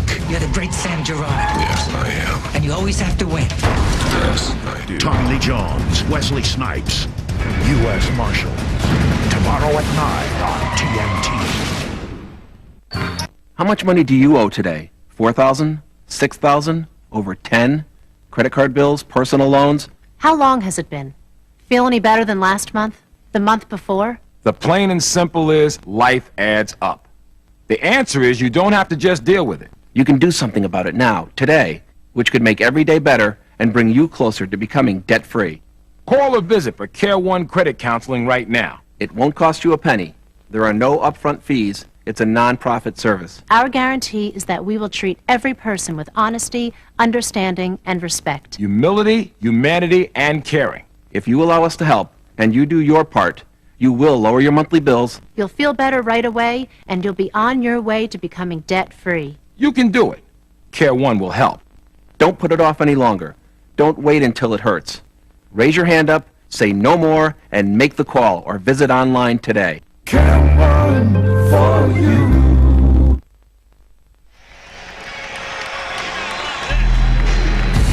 Game 3 of the Los Angeles Lakers and the Minnesota Timberwolves. The third game of our triple header here on TNT. And in game 2, it was Kevin Garnett who was absolutely sensational. And Czar, I understand you are the Czar of the telestrator.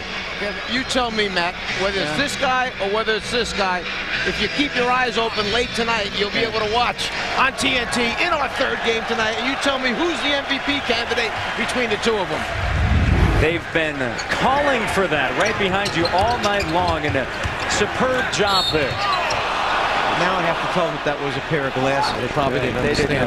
Yeah, the guys behind me a little weak. Yeah, I didn't at first even realize what it was. It looked like a circle with a couple of just strings kind of hanging from the... Okay. Yeah. I'm not sure Marv would have got it either, so don't worry about it. O'Neal heads to the free throw line. And Brendan Malone, assistant to, of course, Isaiah Thomas, brought in the lead by Hubie Brown with the New York Knicks, as O'Neal heads to the free throw line. And for O'Neal, he is perfect from the stripe this evening. 19 points, 15 rebounds, his only points earned here in the second half from right there at the free throw line. By the way, MVP candidate, my vote went to Kevin Garnett. Sensational job this year. This was one of the toughest years I can ever remember in trying to pick an MVP, because those two guys we mentioned, how about Tracy McGrady, how about Shaquille O'Neal, how about Tim Duncan? Come on. This is a very, very tough year. It was exceptionally difficult.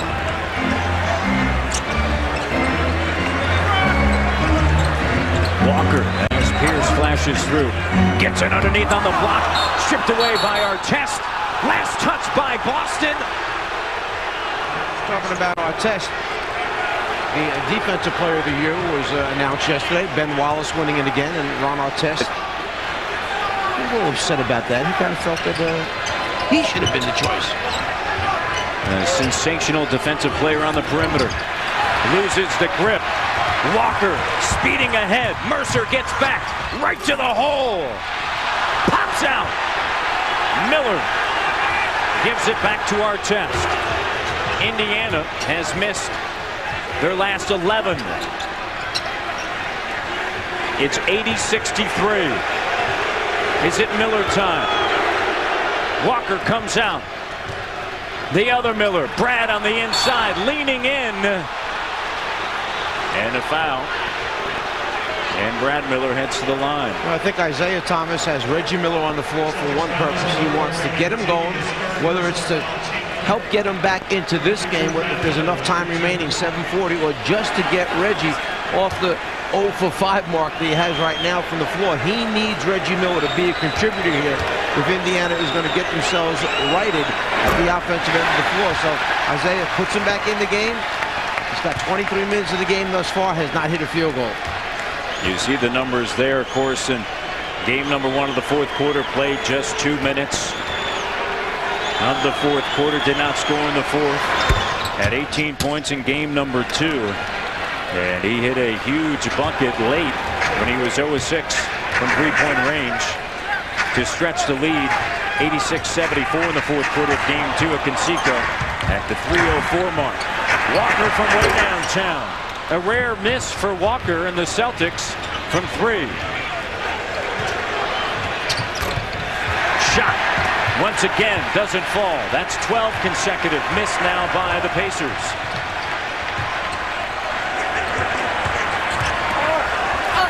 Pierce to the bucket and 1. Miller and Pierce exchanging words.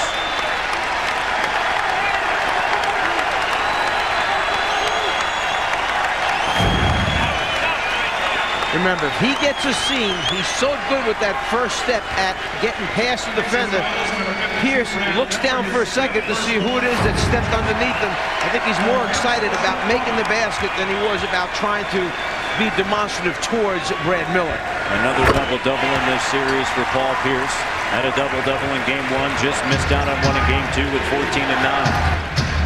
That drive right there, very reminiscent of the fourth quarter in game 1. He was 11 of 11 from the free throw line, and a whistle as Miller was trying to free up along the baseline. And Tony Delk was there wrapping him up, and Delk picks up the foul. And for Delk, that is his 5th. He joins Eric Williams with 5. And in fact, they take it off of Delk. It's Antoine Walker who has 5. It may be the NBA playoffs, but don't forget it's also baseball season, Czar. The Atlanta Braves host the Milwaukee Brewers this weekend on TBS. Tomorrow, 7:30 Saturday at 7 o'clock as Eric Williams checks back out onto the floor. And then, of course, Sunday at 1 o'clock. And Greg Maddux got his stuff back last night against the Cardinals. Did you ever have any doubt that Maddux would not get it back again? Never. And this guy is one of the all-time clutch pitchers. He's a guy like when you give him the ball, you send him out to the mound, you know you got a chance to win the game. Pierce goes to the bucket, and he'll head to the line. The shot doesn't go. Pierce will find a way to put points on the board, whether it's shooting it from behind the three-point line or turning the corner on Brad Miller. Reggie Miller opens up the lane. He makes it to the rim. O'Neal his 3rd.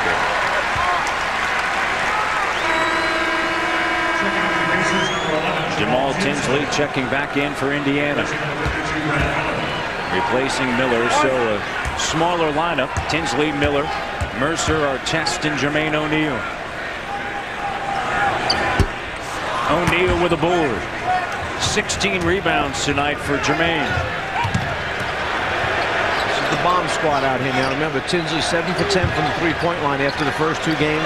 Mercer, we know, can shoot the ball. Reggie Miller, obviously, all-time great three-point shooter. Mercer, here in the second half, has 4 points, had 8 in the first half. Williams, here's Delk out on the wing, puts it on the deck, drives to the hole, swatted away by O'Neal. McCarty corrals it, 84-66. Now 86-66. I really like the way Walter McCarty has grown and developed as far as the offensive end of the floor, the patience that he has in his offensive game right now. You see a young player developing over the last couple of seasons, Walter McCarty. Over the last 2 games, Walter McCarty has produced 30 points for the Boston Celtics. The Celtics in control of Game 3.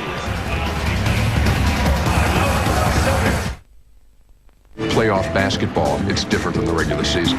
Over 40 games in 40 nights. TNT, exclusive home of the NBA Western Conference Finals. Win or go home. The drama of the NBA playoffs continues on TNT. TNT. Thanks for making me a fighter.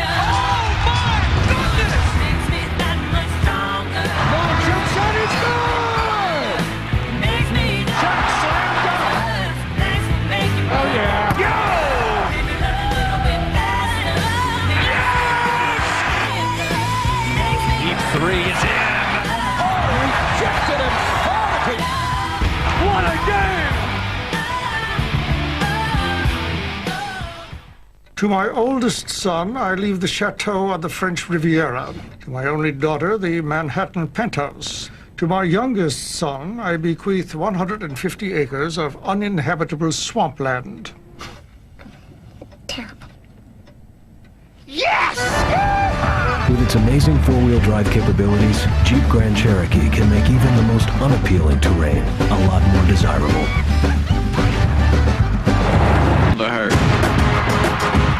That's what I'm talking about. Feel the beat of the Drumline, now on DVD and video. Drumline, own it today. I just thought I had a little something on the end. You know I like you, and I like you a lot. I like Janice a lot, too, and I know she's your roommate. Janice? I'm not sure how to say this to you. You know that I like you a lot, right? Yeah. It's just that I like Janice a lot, too, and I know she's your roommate, and I wouldn't... So date both of us. What? What did you say? Let's take a look at the NBA playoffs on our Budweiser Around the League. The Bucks, yes, they did bounce back on the commanding drive of Gary Payton. And how about Kevin Garnett? He's got a lot of that heart. And will the Wolves survive? And, of course, those games coming up, Mike, as part of our triple header tonight on TNT. The Nets and the Bucks, and then the Timberwolves and the Los Angeles Lakers. How about that? Kevin Garnett goes for like a career playoff high, and then Troy Hudson comes in and tops him. Hudson was massive. 37 points for Troy Hudson. Jermaine O'Neal. His only points here in the second half have come from the free throw line, and he just missed that one. He has all of 3 points here in the second half, and in Game 2, he had 6 points and 7 rebounds in the fourth quarter. It has been his board work that has set him apart. Batiste snares it. You need those to fall at this stage of the game. How about that? Remember, the Pacers at one stage shot just 10%. Well, here in the second half, a dismal 9%. Indiana gets a basketball back. Indiana has missed 13 in a row. Miller, 14 consecutive misses by the Pacers. And right now for Reggie Miller, 0-7 from the field. He has 5 points all earned from the free throw line. J.R. Bremer, the double comes out. Pierce, and a foul on Jamal Tinsley.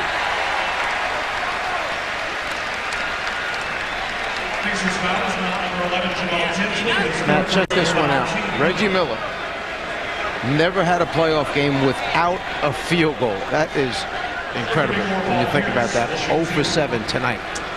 Well, when you look at the highest career three-point shooting percentage in postseason, Kenny Smith is #1. This is a minimum of 200 attempts. Jeff Hornacek 2.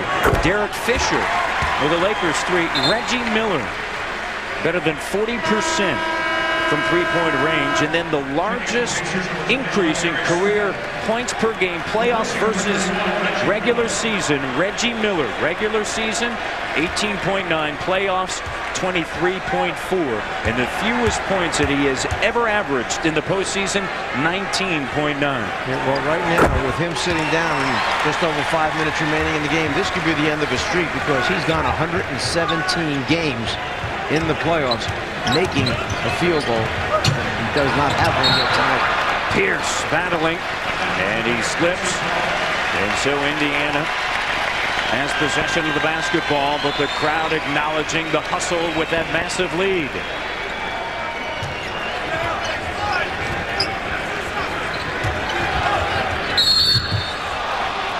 Strickland in the game. Of course, Eric Strickland played with the Celtics a season ago in their postseason run that ended in New Jersey against the Nets. And Tony Battie with a foul. His 5th. Tony Battie has done a very, very good job tonight defending the low post area because Jermaine O'Neal, as we realize, is the focal point of Indiana's offense. They're constantly looking for him post up. Battie has been battling him the entire evening. Battie with a dozen points and 7 rebounds. Williams off the bench has a dozen points. 6 Celtics in double digits. You see the numbers there as Battie leaves. McCarty, Walker, Bremer, Delk, and Paul Pierce on the floor for the Celtics. Jermaine O'Neal, 21 points and 16 rebounds. It's 88-68 with 5:11 to go, and let's send it down to Atlanta. Ernie Johnson along with Kenny Smith and, of course, Sir Charles Barkley. All right, thank you very much, Matt. Just a reminder, folks, that as you watch this game, Game 2 is coming up from the Bradley Center in Milwaukee. There's a good look at Jason Kidd as he and the New Jersey Nets tied up at a game apiece with Gary Payton and the Bucks. Game 3 coming your way, which is Game 2 of our triple header. Now let's go back to the Boston Massacre. All right, thank you very much, EJ. Walker just knocked down a shot. He has 17. And Pierce into the front court. 90-68. The Indiana Pacer offense has been absolutely silent here in the fourth quarter as Bremer takes it to the hole. And their points have only come from the free throw line. Celtics taking advantage there. Strickland. There's a guy that Isaiah Thomas may turn to, get him in there maybe a little bit sooner next game. He is a defensive presence. He did give him a very, very good stretch during the course of the regular season. As you shorten your playoff rotations, sometimes somebody suffers. The guy right now, one of them that's suffering for minutes is Strickland. 14 straight misses until that field goal. Pierce. Artest along the end line. Well, Strickland during the regular season, Mike, was 8 of 14 from downtown against the Celtics. Overall, he shot 59%, so back-to-back buckets now for Indiana. That's Jamal Tinsley. And Tinsley has gone through a difficult season. His mother suffering from cancer, and she passed away on March 26th. It's been a tough year for this young man out of Brooklyn, New York. Well, it was a series of, because each day there for a while, for a number of weeks, as Bremer misses the pull-up jumper, there was a series of weeks where they were telling him that this could be the last day for your mom. So he would practice, then he'd get on a plane, fly out, and be gone for a day or two, come back in as you see Artest hit the three-pointer. She'd hang on a little bit longer, and he kept going on and on through this. So, as you mentioned, a most difficult year for him. He missed 6 games. Out of Tilden High School in Brooklyn, didn't play for his high school team. Grew up playing, of course, in the Rucker lead.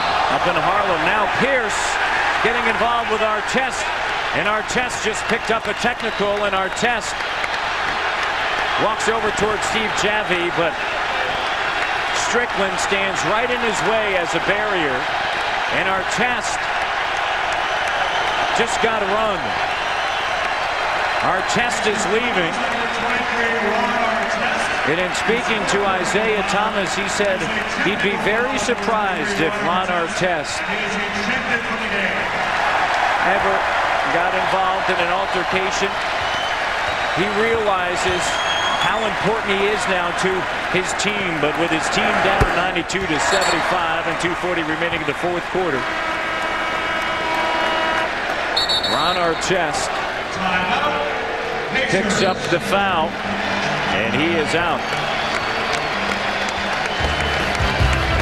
You'll see the drive to the basket by Pierce, and then right there, the hard foul across the arms. The official feels there was no play on the ball. Technical.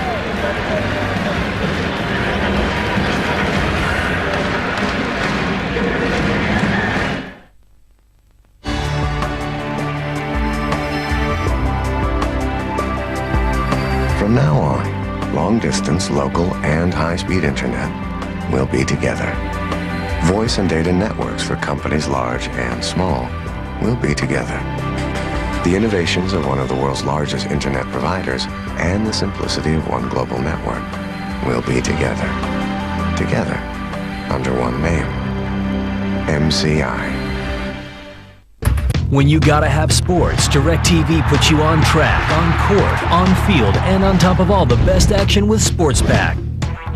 With specialty networks like NBA TV, Fox Sports World, the Golf Channel, the Outdoor Channel, and over 20 regional sports networks from around the country, you'll always be in the game with Sports Pack.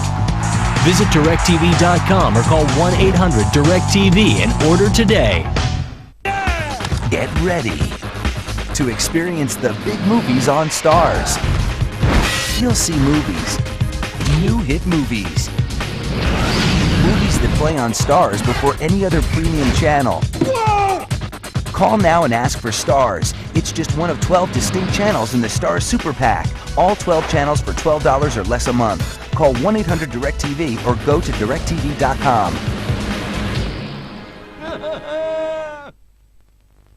Witness a dream. NASA wants to send us into space. 40 years in the making. Shoot this baby to the moon. Space Cowboys. Saturday night after the NBA on TNT. We know drama. Ron Artest just picked up his second technical, so he is out. Let's take a look at what's happening tomorrow on TNT. The cop who won't stop is back. You're the great Sam Gerard. Yes, I am. And you always have to win. Yes, I do. Tommy Lee Jones, Wesley Snipes, U.S. Marshals. Tomorrow at 9 on TNT.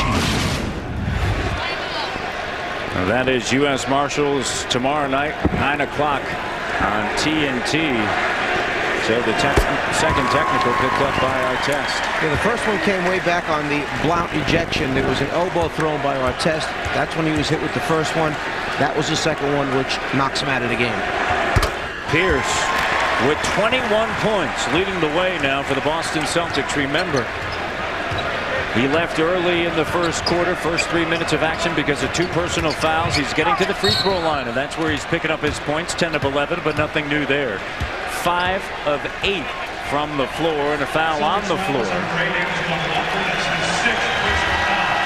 20-point lead for the Boston Celtics in game number 3 with 2:33 to go in the fourth quarter. Antoine Walker out. Paul Pierce acknowledging the crowd. 21 points for Pierce, 17 for Walker. 95-75 with 2:33 to go in the fourth quarter. Let's go back down to Atlanta and Ernie Johnson. Ernie?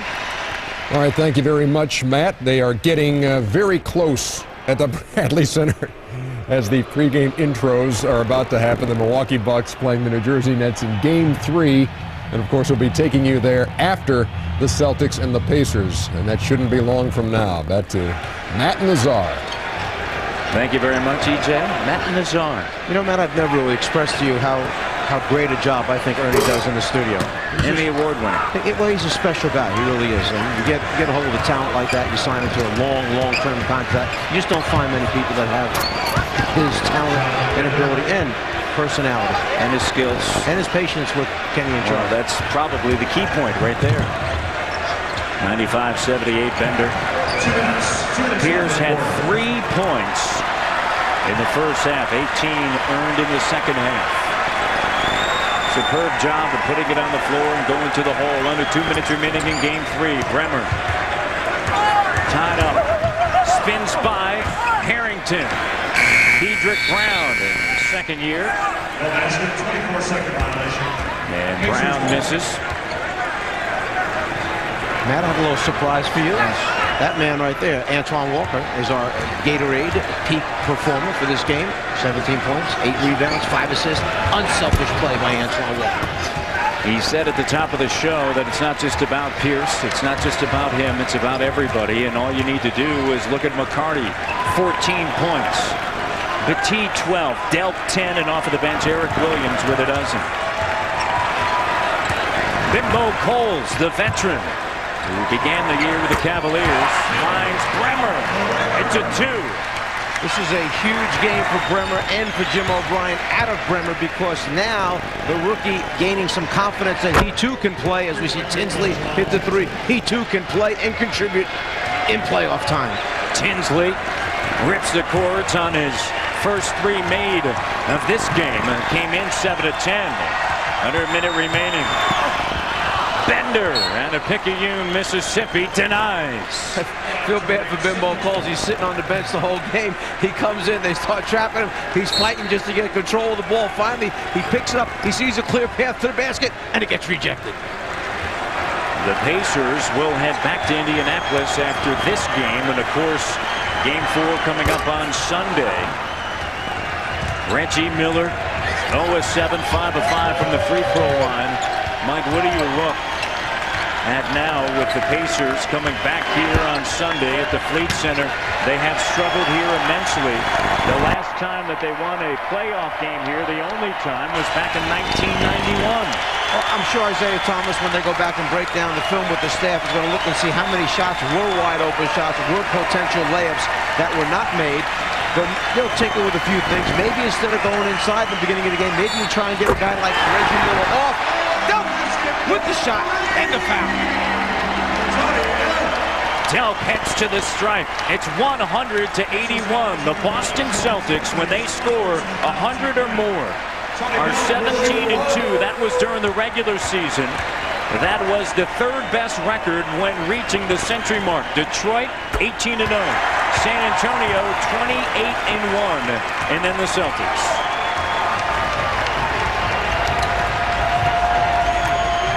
Tinsley counter. So the Boston Celtics take game 3, and they lead this series 2-1. Our final score 101-83. Stay with TNT for continuing coverage of the NBA playoffs. Coming up next, it's game 3 between the New Jersey Nets and the Milwaukee Bucks. And of course, our 3rd game of the triple header, Minnesota heads to Los Angeles to take on the Lakers. Inside the NBA, we'll have all the interviews for Mike Fratello, along with Laura Oken. I'm Matt Devlin. So long from Boston.